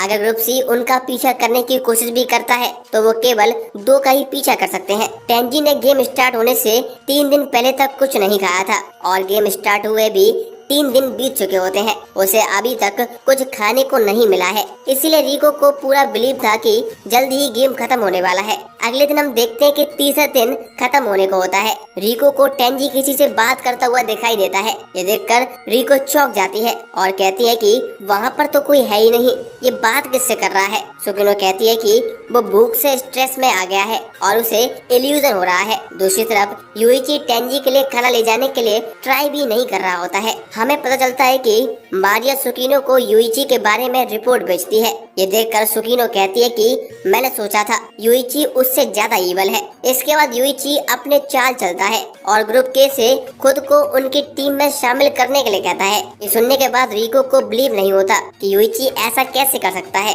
सुकिनो कहती है युइची कुछ भी कर सकता है। ये देखकर रिको कहती है अगर युइची ने ऐसा किया तो मेरी टीम की जीत पक्की है। ग्रुप के को भी युइची पर विश्वास नहीं था कि वो स्विच करेगा। युइची उससे कहता है टेंजी ने हमें धोखा दिया था, मैं उसे तड़पाना चाहता था और रूल्स के अकॉर्डिंग फूड स्टेशन पे ही स्विच किया जा सकता है और अगर दूसरी टीम का एक भी मेंबर हाँ कर देता है तो स्विच हो जाएगा, पर एक बार स्विच होने के बाद तुम वापस अपनी पुरानी टीम में नहीं जा सकते हो। ग्रुप के मेंबर्स युइची को टीम में लेने के लिए आपस में बात करते हैं। इस पर शिनोमिया कहता है कि अब तक हमारे सारे डिसीजन कैप्टन से बात करके ही लिए जा रहे थे और वो इस बार भी ऐसा ही करेगा। ये सुनकर युइची उन पर हंसने लगता है और कहता है तुम अपने कैप्टन के बिना एक डिसीजन भी नहीं ले सकते हो। अगर वो कहेगा राइट तो तुम राइट जाओगे, खाने को बोलेगा तभी तुम खाओगे, यहाँ तक कि पेशाब करने के लिए भी तुम्हें उसकी परमिशन लेनी पड़ेगी। युइची जानबूझकर उन्हें गुस्सा दिला रहा था और ओनीगुआरा को गुस्सा भी आ जाता है। वो युइची को पंच मारने की कोशिश करता है और उसका दोस्त उसे रोक देता है। इसके बाद शिनोमिया कैप्टन को कॉल करने जाता है। रिको कहती है कि शुक्र है एक एक्सीडेंट से ये गेम एंड नहीं हुआ। सुकिनो कहती है मुझे डाउट है कि ये सिर्फ एक एक्सीडेंट था। आगे शिनोमिया वापस आता है और बताता है कि कैप्टन ने युइची को टीम में लेने से मना कर दिया है। शिनोमिया बताता है कि जुजुजू ने कहा है उसे अपने प्लान पर पूरा भरोसा है, हम जरूर जीतेंगे। अगर युइची टीम स्विच करने के लिए जिद करता है तो उसके साथ मारिया को भी स्विच करना पड़ेगा। इस तरह यूइची कोई भी चाल नहीं चल पाएगा। जुजू के अकॉर्डिंग अगर सिर्फ यूइची स्विच करेगा तो वो हाइडर की लोकेशन का पता करके मारिया को बता देगा। मारिया मन में सोचती है कि इस प्लान का पता करना बहुत आसान था, पर ये भी यूइची के प्लान का ही पार्ट है। इसके बाद हमें फ्लैशबैक देखते हैं। गेम स्टार्ट होने के बाद कुछ ही घंटे हुए थे। मारिया यूइची से पूछती है कि वो क्या करने वाला है। यूइची उसे बताता है कि वो 2 दिन तक कुछ नहीं करेगा और दिखाएगा कि उसको गेम जीतने में कोई इंटरेस्ट नहीं है और तीसरे दिन टीम स्विच करने की बात करेगा। अगर वो स्विच हो पाया तो वो हाइडर की लोकेशन का पता करके उसे बता देगा, पर 10 में से केवल 1 चांस है कि ये प्लान सक्सेस होगा। इसीलिए यूइची कहता है कि दूसरी टीम अभी तक समझ चुकी होगी कि हाइडर की लोकेशन का पता लगाने के लिए फूड डिलीवरी के टाइम उनके मेंबर्स का पीछा करना होगा। इसीलिए अगर ये normal hide and seek game होता तो कोई भी सबसे छोटे लड़के को छुपने के लिए कहता, और उन्होंने सबसे बड़े इंसान को चुना। इसका मतलब उन्हें पता है ये नॉर्मल गेम नहीं है, ये एक लॉन्ग फाइट होने वाली है। इसीलिए उन्होंने सबसे स्ट्रांग बंदे को हाइडर बनाया है। मारिया पूछती है अगर वो स्विच करने के लिए नहीं मानेंगे तो आगे क्या होगा। यूइची आगे का प्लान बताता है जो हमें सुनने को नहीं मिलता है, और प्लान सुनने के बाद मारिया को समझ आता है कि उसको टीम में लेने से पहले यूइची ने ये कंफर्म क्यों किया था कि वो एक लड़की है। इसके बाद हम फिर से प्रेजेंट में आते हैं। ग्रुप के मेंबर्स मारिया के साथ यूइची को स्विच करने को कहते हैं, पर यूइची कहता है कि अब मैंने इरादा बदल लिया है। ग्रुप के वाले कहते हैं कि कहीं इस वजह से तो नहीं कि हमारे कैप्टन ने तुम्हारे प्लान को समझ लिया है। इस पर यूइची कहता है ये बात नहीं है, एक्चुअली तुम सबकी गेम देखकर मुझे लगता है मैं आसानी से जीत सकता हूँ। मारिया को याद आता है कि यूइची ने कहा था 2 दिन के बाद वो ग्रुप के से थोड़ी सी बातचीत करके उन्हें गुस्सा दिलाने की कोशिश करेगा और उसके थ्रू वो कुछ पता करेगा, और जैसे ही उसे वो पता चल जाएगा वह अपनी अगली चाल चलेगा। अब चौथे दिन की सुबह शिनोमिया और बानरी अपने कैप्टन को खाना डिलीवर करने के लिए निकल जाते हैं। ओनिगुआरा और चिसाटो मारिया और यूइची पर नजर रखे थे। यूइची ओनिगुआरा से बातों ही बातों में पता लगा लेता है कि ओनिगुआरा बहुत ही सेंसिटिव है। इसके बाद यूइची पता करने की कोशिश करता है कि आखिर किसके कर्जे की वजह से ग्रुप के टोमोडाची गेम में आया है। तभी वहाँ पर चिसाटो आ जाता है और ओनिगुआरा को चुप करा देता है। हम देखते हैं कि तब तक मारिया वहाँ से गायब हो चुकी होती है। ये देखकर ओनिगुआरा मारिया को ढूंढने के लिए चला जाता है। ओनिगुआरा को मारिया नहाते हुए दिख जाती है। ये देखकर ओनिगुआरा शर्मा जाता है। ये मौका देखकर मारिया और यूइची दोनों खाना लेकर वहाँ से भागने लगते हैं। दोनों लोग भागते हुए एक क्लिफ पर पहुँच जाते हैं। क्लिफ पर पहुँचते यूइची मारिया को धक्का दे देता है और खुद वहाँ से भाग जाता है। मारिया भी हैरान होती है कि यूइची ऐसा कैसे कर सकता है। इसके बाद हम टेंजी पर शिफ्ट होते हैं। टेंजी से अब भूख बर्दाश्त नहीं हो रही होती है और वो लगभग मरने की हालत में आ चुका होता है। Tangy give up button press करने वाला होता है, पर फिर उसे याद आता है कि अगर मैं यहाँ से बच गया तो मुझे फिर से अपनी खाली जिंदगी में लौटना होगा। मुझे यूइची पर पूरा विश्वास है, मैं उसका और वेट करूंगा, वरना मैं मरना पसंद करूंगा। टेंजी अपनी आंखें बंद कर लेता है। तभी उसके होठों पर पानी गिरता है। वो देखता है कि यूइची उसके सामने था और उसे पानी पिला रहा था। अब खाने पीने के दौरान यूइची टेंजी को सब बताता है कि वो यहाँ पहले क्यों नहीं आ सकता था, क्योंकि ग्रुप के मेंबर्स उसे फॉलो कर रहे थे। दूसरी तरफ ओनिगुआरा मारिया को बचाने के लिए रुक जाता है। चिसाटो यूइची के पीछे जाना चाहता था, पर ओनिगुआरा उसे रोक लेता है और कहता है कि तुम एक लड़की की हेल्प ना करके उसे हर्ट होने दोगे। ये सुनकर चिसाटो हेल्प कर देता है और मारिया को ऊपर खींच लेता है। अब मारिया उनसे कहती है यूइची ने मुझसे कहा था कि वो मुझे डिस्ट्रैक्टर की तरह यूज करेगा। हम फिर से यूइची पर शिफ्ट होते हैं। यूइची टेंजी को बताता है कि वो क्या करके आया था। यूइची कहता है मुझे पता था अगर मैं एक को रोक दूं तो दूसरा भी स्लो हो जाएगा। बीते दिनों में उन सब की पर्सनैलिटीज और रिलेशनशिप्स ऑब्जर्व कर रहा था मैं, और मुझे उनसे बात करते हुए और भी कुछ इन्फॉर्मेशन मिली है। मैंने सबको गुस्सा भी दिलाने की कोशिश भी की थी, जिससे मुझे पता चल सका कि ओनिगुआरा को बहुत जल्दी गुस्सा आ जाता है और वो एक सेंसिटिव लड़का है जो लड़कियों के प्रति बहुत दयालु है। मुझे ऐसे ही किसी इंसान की तलाश थी। और दूसरी तरफ जो उसका साथी है चिसाटो, वो ओनिगुआरा की हर बात पे अटेंशन देता है और रिएक्ट करता है, पर जब उनके बीच कोई लड़की आएगी तो क्या होगा। टेंजी यूइची की ऐसी एनालिसिस स्किल से इम्प्रेस हो जाता है। कितनी कमाल की स्किल इसके पास। आगे हम फिर से मारिया पर शिफ्ट होते हैं। मारियो चिसाटो का हाथ पकड़ के उसे बचाने के लिए थैंक्स कहती है, पर मारिया की जान ओनिगुआरा ने बचाई थी। ये देखकर चिसाटो कहता है तुम्हें मेरे नहीं ओनिगुआरा को थैंक्स कहना चाहिए। मारिया शिनोमिया मजा करते हुए कहती है कि ओनिगारा ने मुझे नहाते हुए देखा था, मैं इससे दूर रहना पसंद करूंगी। फिर बाद में हंसते हुए ओनिगारा को थैंक्स बोलती है। ओनिगारा और चिसातो दोनों लोग यूइची को गाली देने लगते हैं। इस पर मारिया कहती है उसके बारे में बुरा मत कहो। वो कहती है कि मुझे डर है अगर उसे पता चला तो वो पता नहीं मेरे साथ क्या करेगा। अब तीनों वापस फूड स्टेशन जाने लगते हैं पर मारिया के पैर में पेन हो रहा होता है। इस वजह से ओनिगारा मारिया को कैरी करके ले जाने लगता है। फूड स्टेशन पर लौटकर ओनिगारा और चिसातो शिनोमिया और बानरी को सब कुछ बताते हैं। शिनोमिया कहता है कि अगर यूइची फूड ले जाने में कामयाब हो गया तो फाइट लंबी चलेगी। तभी वहाँ पर यूइची वापस आ जाता है और मारिया से बुरा बर्ताव करता है पर ओनिगारा मारिया के लिए स्टैंड लेता है पर मारिया उसे रोक देती है। वो कहती है कि यूइची ऐसा ही चाहता है, वो तुम्हें गुस्सा दिलाकर फाइट करवाना चाहता है जिससे वो जीत सके। यूइची मारिया के बाल पकड़ के उसे खींच लेता है और कहता है मेरे रास्ते में मत आओ। शिनोमिया मानवू से कहता है कि ये तो रूल्स का वायोलेशन है पर मानवू कहता है हम अपने टीममेट्स के साथ कुछ भी कर सकते हैं, इसके लिए कोई भी रूल नहीं है। ओनिगारा मारिया को अपनी ग्रुप में लेने के लिए कहता है पर चिसातो मना कर देता है और ओनिगारा को समझाता है कि हो सकता है कि मारिया एक्टिंग कर रही हो, इसीलिए हम उसे अपने ग्रुप में नहीं ले सकते हैं। ये सुनकर ओनिगारा चिसातो से लड़ने लगता है।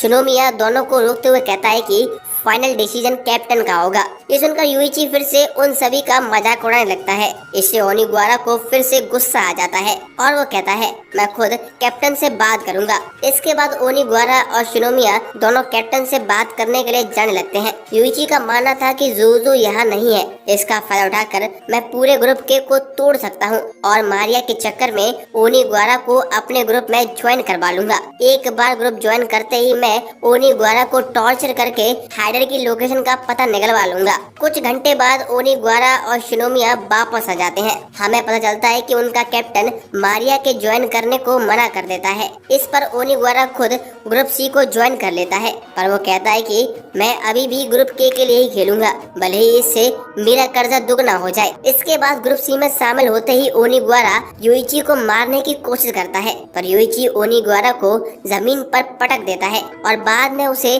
पेड़ से बांध देता है। यूइची ग्रुप के से कहता है कि तुम आराम से जाकर अपने कैप्टन के साथ प्लान बना लो, चिंता मत करो, मैं तुम्हें फॉलो नहीं करूंगा। फिर वो टेंजी को कॉल करके बताता है कि हमने ग्रुप के एक मेंबर को स्विच करवा लिया है, अब बस हमें उसे ही देखना है। ओनिगारा मारिया से सॉरी कहता है क्योंकि अब वो उसे बचा नहीं पाएगा। मारिया कहती है मैं खुश हूँ कि तुमने कोशिश तो करी। मारिया उसे बताती है कि यूइची तुमसे हाइडर की लोकेशन जानने की कोशिश करेगा। इस पर ओनिगारा कहता है मुझे तो हाइडर की लोकेशन पता ही नहीं है। मारिया के फोन के थ्रू यूइची उनकी बातें सुन रहा था और ये सुनकर वो चौंक जाता है। इसके बाद सीन ज़ूज़ू पर आता है। शिनोमिया उसे मिलने के लिए जाता है। तब हमें पता चलता है कि ग्रुप के का असली कैप्टन ज़ूज़ू नहीं बल्कि शिनोमिया है। रिको यूइची को हैरान देखकर खुश हो रही होती है। वो कहती है कि असली कैप्टन वो जीनियस होता है जो शैडो के पीछे से सबको कंट्रोल और मैनिपुलेट करता है। यूइची ओनिगारा से पूछता है जब वो कैप्टन से मिलने गया था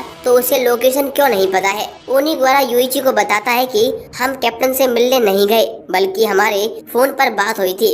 अब यूइची समझ जाता है कि असली लीडर शिनोमिया है। यूइची उसे कॉल करके कहता है कि मैंने तुम्हें अंडर एस्टिमेट किया और समझ नहीं पाया कि तुम सब कुछ कंट्रोल कर रहे थे, पर अब मैं कोई गलती नहीं करूंगा। शिनोमिया कहता है उसके लिए टाइम ही नहीं बचा, मेरी जीत तभी कंफर्म हो गई थी जब मैंने टाइम बॉम्ब प्लांट किया था, मतलब ओनिगारा को तुम्हारी टीम में भेजा था और ओनिगारा किसी पर भी हाथ उठाएगा तो तुम हार जाओगे, इसीलिए तुम उसे अकेला छोड़कर कहीं जा भी नहीं सकते हो। इसके बाद शिनोमिया डिसाइड करता है कि वो टेंजी को ढूंढकर खुद गेम क्लियर करेगा। रिको सुकीनो को बताती है कि शिनोमिया एक जीनियस है, इसीलिए सब चीजें वो बहुत जल्दी क्लियर कर लेता है। इस वजह से वो बोर हो जाता है और उसने गेम में भी पार्टिसिपेट इसलिए किया था जिससे वो थोड़ा टाइम पास कर सके। इस पर सुकीनो पूछती है पर ज़ूज़ू उसकी बात क्यों मानता है। रिको कहती है क्योंकि शिनोमिया को उसकी कमजोरी पता है। दूसरी तरफ यूइची पैनिक हो रहा था क्योंकि ओनिगारा को छोड़कर वो लोग कहीं नहीं जा सकते, जिस वजह से वो अब कुछ कर नहीं पाएगा। दोस्तों यहाँ पर यूइची इसीलिए परेशान हो रहा होता है क्योंकि ओनिगारा अब उसके ग्रुप में आ गया है, यानी कि ग्रुप सी में आ गया है। अगर वो किसी भी ग्रुप के मेंबर को हिट कर देगा तो गेम यहीं खत्म हो जाएगा, क्योंकि रूल के हिसाब से कोई भी दूसरे ग्रुप मेंबर को हिट नहीं कर सकता है। यूइची ओनिगावा को कहीं छुपाने की बात सोचता है, पर बनरी और चिसाटो दोनों ओनिगावा पे नजर रखने के लिए वहाँ पर आ जाते हैं। अगली सुबह मारिया सबसे दूर चली जाती है क्योंकि वो बोर हो रही थी। तभी शिनोमिया उसके पास आकर कहता है, मुझे पता है तुम मैनेजमेंट से हो। मारिया ये सुनकर हैरान हो जाती है। शिनोमिया कहता है कि तीसरी गेम से पहले सबको गुफा में रखा गया था और उनको ग्रुप के अकॉर्डिंग उतना ही राशन दिया गया था जिससे वो लोग केवल जिंदा रह सके। पर तुम्हें देखकर बिल्कुल भी नहीं लगा कि तुम भोगी हो, जिससे मैं समझ गया कि तुम मैनेजमेंट से हो। मारिया पूछती है, तो तुम क्या चाहते हो? शिनोमिया कहता है, मैं चाहता हूँ कि तुम यूइची को धोखा दो और वैसे भी हम जीतने ही वाले हैं, तो अगर तुम उसे धोखा नहीं दोगी तो यही सबसे ज्यादा अजीब लगेगा। मारिया सोच रही थी मैं एक क्यूट और इनोसेंट की तरह खेल रही थी, पर धोखा देने से क्या मेरी पर्सनैलिटी चेंज हो जाएगी? शिनोमिया कहता है, तुम ऐसी इंसान हो जो किसी रीजन या लॉजिक के ऊपर एंटरटेनमेंट को चुनना पसंद करोगी। ये सुनकर मारिया सरप्राइज हो जाती है और वो शिनोमिया के साथ देने के लिए मान जाती है। इसके बाद वो यूइची को कॉल करके टेंजी की लोकेशन पूछती है और कहती है कि मैं अभी अकेली हूँ, तो अगर तुम मुझे टेंजी की लोकेशन बता दो तो मैं खाना ले जा सकती हूँ। यूइची देखता है कि ग्रुप के मेंबर सब उसके आसपास होते हैं। ये देखकर यूइची मारिया को टेंजी की लोकेशन बता देता है। फिर मारिया सीधा आकर शिनोमिया को टेंजी की लोकेशन बता देती है। यूइची समझ जाता है कि मारिया ने उसे धोखा दिया है। ये देखकर यूइची फ्रस्ट्रेशन से चिल्लाने लग जाता है। शिनोमिया कहता है, अब तुम्हारे गेम जीतने का कोई भी चांस नहीं है। इसके बाद ग्रुप के सभी मेंबर टेंजी को ढूंढने के लिए निकल जाते हैं। अगले सीन में शिनोमिया टेंजी को कॉल करता है और कहता है, यूइची तो बहुत बुरा निकला, उसने जीतने के लिए तुम्हें मरने के लिए छोड़ दिया। वो कुछ बुरा प्लान कर रहा है, तुम्हें उसका साथ छोड़ देना चाहिए। इसके बाद शिनोमिया टेंजी को गुस्सा दिलाने लगता है, जिससे टेंजी जोर से चिल्लाने लगता है। टेंजी की आवाज सुनकर शिनोमिया उसे ढूंढ लेता है और मानबू अनाउंस करता है कि थर्ड गेम खत्म हो गई है, सभी प्लेयर्स फूड स्टेशन पर वापस आ जाओ। टेंजी सोच रहा था कि आखिर यूइची कैसे हार सकता है। आगे सभी लोग फूड स्टेशन पे इकट्ठा होते हैं और मानबू रिजल्ट बताने वाला होता है। तभी जूजू यूइची को एक तेज पंच मार देता है, जिसके बाद मानबू अनाउंस करता है कि ये गेम जीतने वाला ग्रुप कोई और नहीं बल्कि ग्रुप सी है। ये सुनकर शिनोमिया चौंक जाता है। हमें पता चलता है कि शिनोमिया के टेंजी को ढूंढने से पहले जूजू गिव अप बटन दबा देता है, इस वजह से ग्रुप के हार जाता है। इसके बाद जूजू सभी से माफी मांगता है। इसके बाद हमें बताया जाता है कि जब ग्रुप के टेंजी को ढूंढने के लिए वहाँ से चले जाते हैं तो यूइची अपना नाटक बंद करके ओनिगावा से कहता है, जब तुमने टीम स्विच करी थी तब हमारे लिए जीत भी तभी कंफर्म हो गई थी। इसके बाद यूइची जूजू को कॉल करके गिव अप बटन दबाने के लिए कहता है। ऑब्वियसली जूजू मना कर देता है। फिर यूइची ओनिगावा को मारने की धमकी देने लगता है और जूजू को इतना ज्यादा डराता है कि वो गिव अप बटन पर क्लिक करने के बारे में सोचने लग जाता है। इसके बाद यूइची ओनिगावा को मारने लगता है। ओनिगावा की आवाज सुनकर जूजू डर जाता है और सोचता है, अगर मैंने कुछ नहीं किया तो यूइची सही में ओनिगावा को मार न दे। यूइची जूजू से कहता है कि तुम लोग बास्केटबॉल प्लेयर हो, मैं ओनिगावा की उंगली ही तोड़ देता हूँ, जिससे वो कभी भी बास्केटबॉल नहीं खेल पाएगा। इसके बाद यूइची ओनिगावा की उंगली तोड़ना शुरू कर देता है। यूइची एक उंगली तोड़ता है, जिसकी आवाज सुनकर जूजू समझ जाता है कि ये उंगली टूटने की आवाज है, क्योंकि उसकी उंगली कई बार टूटी है। अब यूइची फिर से गिनती गिनता है और दूसरी उंगली तोड़ने वाला होता है। जूजू अपने दोस्त को दर्द में नहीं देख पाता और गिव अप बटन दबा देता है। अब हम प्रेजेंट में आते हैं। हमें बताया जाता है कि जूजू का फैमिली बिजनेस कर्जे में डूब रहा था। इस वजह से जूजू स्कूल छोड़ने वाला था, पर वो अपने दोस्तों के साथ एक आखिरी टूर्नामेंट खेलना चाहता था। तब उसकी मुलाकात शिनोमिया से होती है। शिनोमिया जूजू से कहता है कि मैं तुम्हारा पूरा कर्जा उतरवाने में तुम्हारी हेल्प करूंगा। इस वजह से जूजू शिनोमिया की सारी बात सुनने लगता है। यूइची को अपने सामने देखकर जूजू उसे बहुत तेज मारने लगता है, पर ओनिगावा उसे रोक देता है। ओनिगावा बताता है कि उंगली टूटने की जो आवाज तुमने सुनी थी वो मेरी नहीं थी, बल्कि वो यूइची की थी। हम देखते हैं कि यूइची ओनिगावा की जगह खुद की उंगलियां तोड़ लेता है। यूइची कहता है कि मैं किसी भी कीमत पर ये गेम नहीं हार सकता था, मुझे केवल यही सही लगा, इसीलिए मैंने गेम जीतने के लिए अपनी उंगलियां तोड़ दी। जूजू ओनिगावा से कहता है कि तुमने मुझे बताया क्यों नहीं? इस पर ओनिगावा कहता है, क्योंकि यूइची ने कहा था जूजू जितना चाहे वो मुझे मार सकता है, ऊपर से हम गेम तो हार ही गए हैं। शिनोमिया यह बात को बर्दाश्त नहीं करता है और कहता है कि मेरा प्लान परफेक्ट था, तुम लोग सही में लूजर्स हो। तभी बानरी शिनोमिया को चुप करा देता है। हमें पता चलता है कि शिनोमिया और बानरी दोनों भाई होते हैं, दोनों एक साथ ही बड़े हुए होते हैं। बानरी शिनोमिया से कहता है कि तुम्हारी स्ट्रेटजी इस सिचुएशन के लिए नहीं थी, इसीलिए तुम हार गए हो। और जूजू ने जो भी किया सही किया था, क्योंकि अगर वो ऐसा नहीं करता और उन्हीं द्वारा इंजर्ड होता तो हम में से कोई भी जूजू की रिस्पेक्ट नहीं करता, क्योंकि अब ग्रुप के हार गया था और उन सब का कर्जा दुगना हो गया था। तो अब उनकी फ्रेंडशिप टूटने के चांसेस बढ़ गए थे। पर जूजू कहता है मैं सबका कर्जा अपने ऊपर ले लूंगा, उम्मीद करूंगा तुम सब लोग अलग अलग ना हो। दूसरी तरफ मारिया युइची से पूछती है कि क्या तुम्हें मेरे बारे में पता था? युइची कहता है यही ना कि तुम मैनेजमेंट से हो। हाँ पता था, तुम एक इनसिक्योर और वीक लड़की की तरह खेलने की कोशिश कर रही थी, पर तुमने मेरे डिफिकल्ट इंस्ट्रक्शन को भी कुछ ज्यादा ही अच्छे से फॉलो किया। और क्योंकि मुझे पता था तुम मैनेजमेंट से हो, इसीलिए तुम्हें क्लिफ से धक्का देते हुए मुझे कोई गिल्ट नहीं हुआ। मारिया कहती है तो जब मैंने तुम्हें धोखा दिया उस टाइम तुम्हारा रिएक्शन जो भी था वो फेक था। युइची कहता है वो सब नाटक था, जिससे ग्रुप के को बिलीव हो जाए कि वो जीत गए और मुझे अकेला छोड़ दें। मारिया कहती है तुमने मुझे अपने हाथों की कठपुतली बना दिया। युइची कहता है अपने बॉस से कहना कि मैं तुम सबको तबाह कर दूंगा। इसके बाद टेंजी युइची से कहता है कि तुम एक अच्छे इंसान हो, तुमने किसी की भी फ्रेंडशिप नहीं तोड़ी। युइची मन में सोचता है अगर जूजू बटन नहीं दबाता तो मैं अगली बार ओनिगवारा की फिंगर तोड़ देता। अगर मैं पहले वाला युइची होता तो मुझे ऐसा करने में बिल्कुल भी समय नहीं लगता। जब टेंजी को मेरा असली रूप के बारे में पता लगेगा तो क्या तब भी वो मुझे एक अच्छा इंसान समझेगा? अब फोर्थ गेम से पहले मानाबू उन्हें अपने घर जाने देता है। मानाबू कहता है कि अगर तुम्हें इसके बारे में किसी को भी बताया तो तुम और तुम्हारे दोस्त मुसीबत में आ जाएंगे। इसके बाद टेंजी और युइची दोनों सावारागी से मिलने के लिए स्कूल चले जाते हैं, जहाँ पर उन्हें कोकोरोगी मिलती है। कोकोरोगी अपनी क्लास में दूसरे बच्चों के द्वारा लिखे हुए कमेंट्स मिटा रही होती है। कोकोरोगी उन्हें रोते हुए बताती है कि सावारागी और सीबे दोनों गायब हो गए हैं। मानाबू ने कहा था कि हम थर्ड गेम नहीं खेल सकते हैं, इसीलिए हमें घर भेज दिया गया था, पर साथ ही में कहा गया था कि हम इस गेम के बारे में किसी को नहीं बता सकते हैं। और साथ में हमें टोटल कर्जा 10.8 मिलियन बताया गया था। कर्जा सुनकर सावारागी हमें मानाबू की बात पर विश्वास करने के लिए मना कर देती है। टेंजी कहता है सावारागी को लगा होगा कि उसका राज खुल गया है, इसीलिए वो भाग गई। पर कोकोरोगी बताती है कि जब शिबे और सावारागी क्लास पहुंचते हैं तो क्लास की वाइस प्रेसिडेंट सावारागी और शिबे पर चोरी का इल्जाम लगाने लगती है,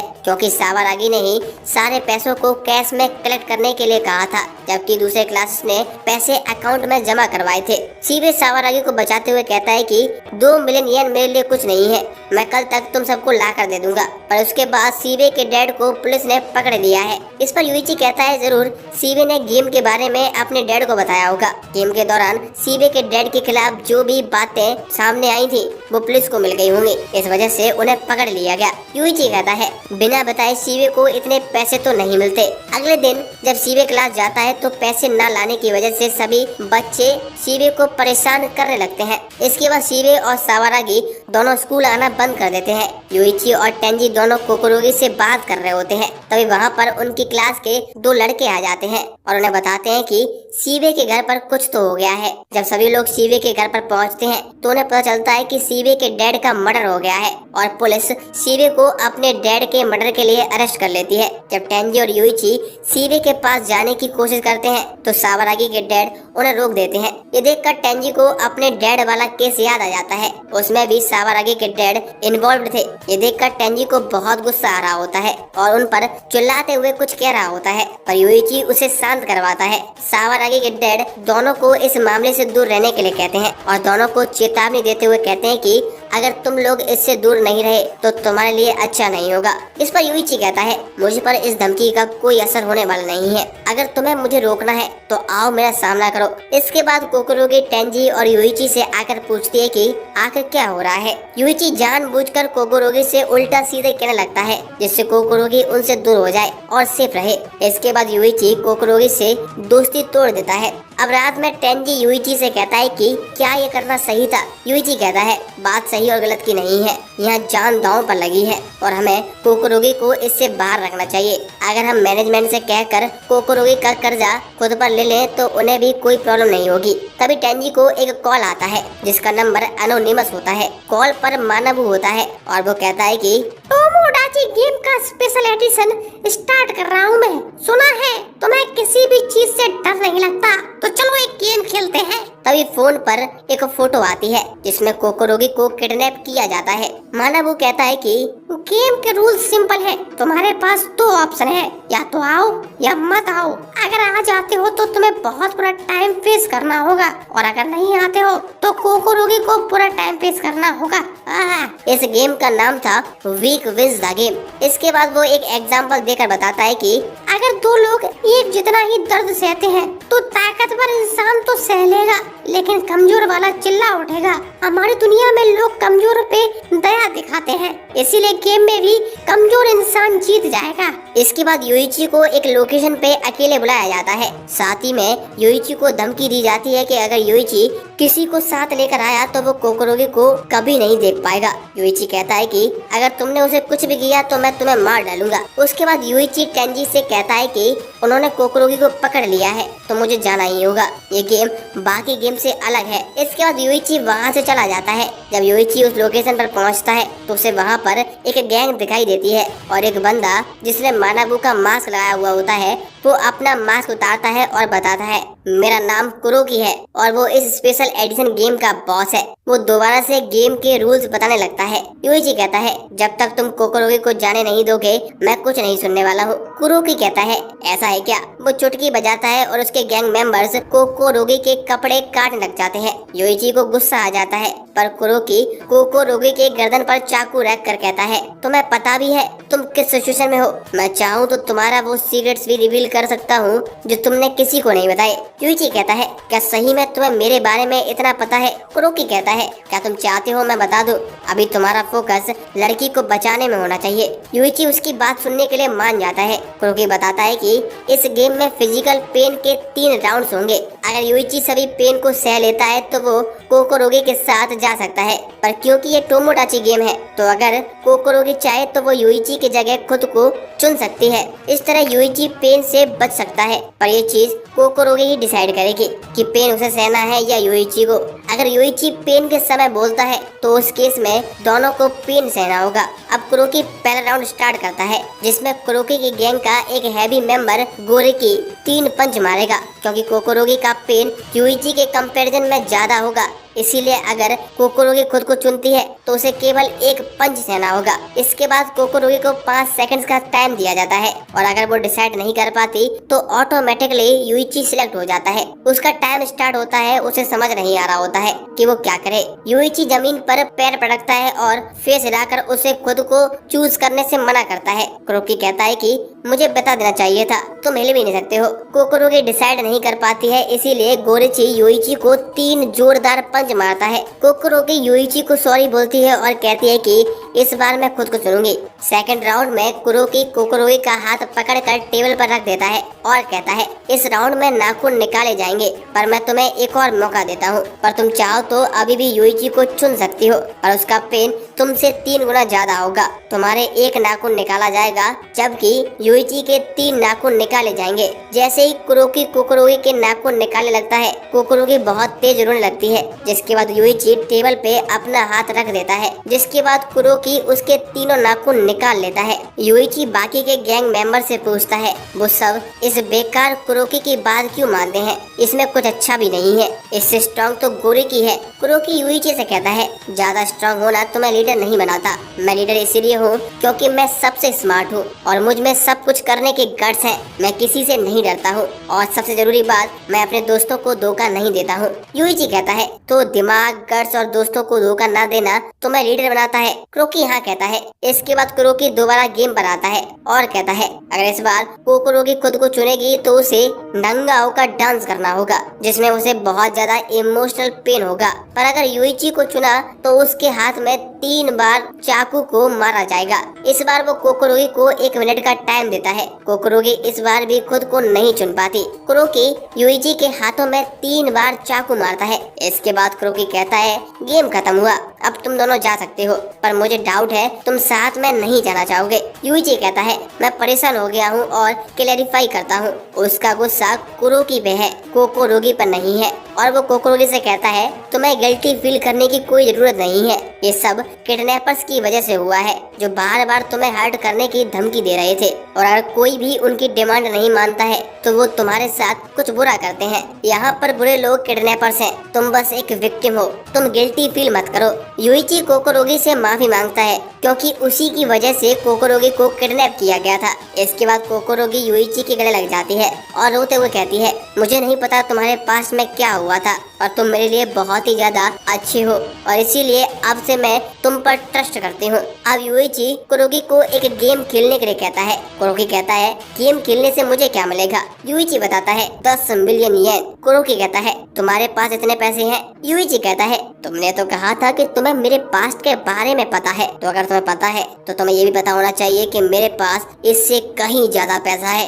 कुरोकी कहता है हाँ मुझे पता है, गेम के बारे में बताओ। यूइची कहता है ये एक रॉक पेपर सीजर गेम होगा, अगर तुम जीतोगे तो तुम्हें 10 मिलियन मिलेंगे और अगर तुम हारे तो तुम्हारी 5 फिंगर्स काट दूंगा। इसके बाद यूइची कुरोकी को गेम के रूल बताने लगता है। वो कहता है कि अगर पेपर यूज किया और हारे तो मैं 5 फिंगर्स काट दूंगा, सीजर्स में मैं 2 फिंगर्स और रॉक आने पर वो बच जाएगा। यूइची के जिस हाथ पर कुरोकी ने चाकू मारा था उस पर पट्टी बंधी होती है, जिस वजह से यूइची कुरोकी को मैनिपुलेट करके उसके दिमाग में ये बात डाल देता है कि यूइची केवल उस पट्टी वाले हाथ से ही खेलेगा। उस हाथ पर पट्टी बंधी होती है, इसीलिए कुरोकी को लगता है कि यूइची केवल रॉक ही यूज कर सकता है। अब वो गेम खेलना स्टार्ट करता है पर कुरोकी रोक देता है और कहता है मैं तुम्हारे कंडीशन से एग्री नहीं करता हूँ। यूइची कहता है इतने बड़े एडवांटेज के बाद भी तुम्हें डर लग रहा है। वो अनाउंस करता है कि कुरोकी जीता तो जितने भी लोग यहाँ हैं सबको 1 मिलियन मिलेगा। ये सुनकर सब लोग कुरोकी को चीयर अप करने लगते हैं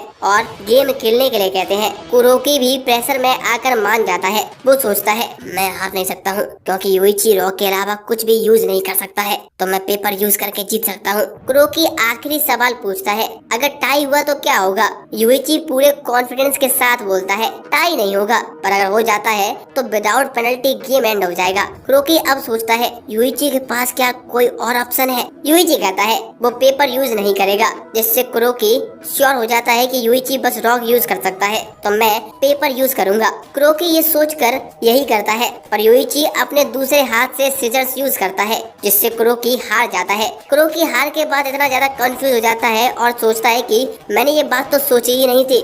यूइची कहता है मैंने कहा था कि मैं पेपर यूज नहीं करूंगा और मैं राइट हैंड से बस पेपर और रॉक यूज कर सकता हूँ, पर मैंने ये नहीं कहा था कि मैं लेफ्ट हैंड का यूज नहीं कर सकता हूँ। ये बात सुनकर कुरोकी को गुस्सा आ जाता है। वो अपने गैंग से उसे मारने को कहता है। तभी वहाँ पर टोमोडाची गेम के मैनेजमेंट आ जाते हैं। कुरोकी सुकीनो को मारने जाता है, पर सुकीनो एक ही किक में उसे जमीन पर धूल चढ़ा देती है। यूइची टेंजी से कहता है तुम्हारी टाइमिंग अच्छी है। सुकीनो कुरोकी से कहती है कि तुम हो वो लीडर जिसने फेक टोमोडाची गेम स्टार्ट किया है। फिर हमें पता चलता है कि यूइची ने ही टेंजी को टोमोडाची मैनेजमेंट से इस बारे में बात करने को कहा था क्योंकि उसे कुछ गड़बड़ लग रही थी। इसके बाद सुकीनो कुरोकी को ले जा रही थी, पर यूइची उसे रोक देता है और कहता है कि अभी मेरा काम पूरा नहीं हुआ है। कुरोकी हारा है तो मुझे उसकी 5 उंगलियां काटनी होगी। सुकीनो कुरोकी के हाथ पे पैर रखती है और यूइची से जल्दी करने को कहती है। यूइची फिंगर काटने की तैयारी कर रहा था। वो चाकू से उसकी उंगलियों के बीच खेलता है और कहता है मुझे कौन सी फिंगर से स्टार्ट करना चाहिए। कुरोकी उससे भीख मांगता है कि वो उसे छोड़ दे। यूइची कहता है वो बच सकता है और उसकी जगह कोई और ले ले। इसके बदले में यूइची केवल उसकी एक ही फिंगर काटेगा। कुरोकी अपनी गैंग से कहता है कोई भी आ जाओ, तुम्हारी बस एक ही फिंगर कटेगी, मेरी तो 5 कटेंगी, पर कोई भी आगे नहीं आता। कुरोकी कहता है तुम मेरे ऑर्डर्स क्यों नहीं मान रहे हो? मेरी 5 कटेंगी पर तुम्हारी बस एक ही कटेगी यार, तो आगे आओ। सुकीनो कहती है गिड़गिड़ाना बंद करो, गेम खत्म हो गया है। हम देखते हैं कि हाथ से बहुत सारा खून बहने की वजह से यूइची बेहोश हो जाता है। इसके बाद सुकीनो कुरोकी को लेकर कार में चली जाती है। कुरोकी गुस्से से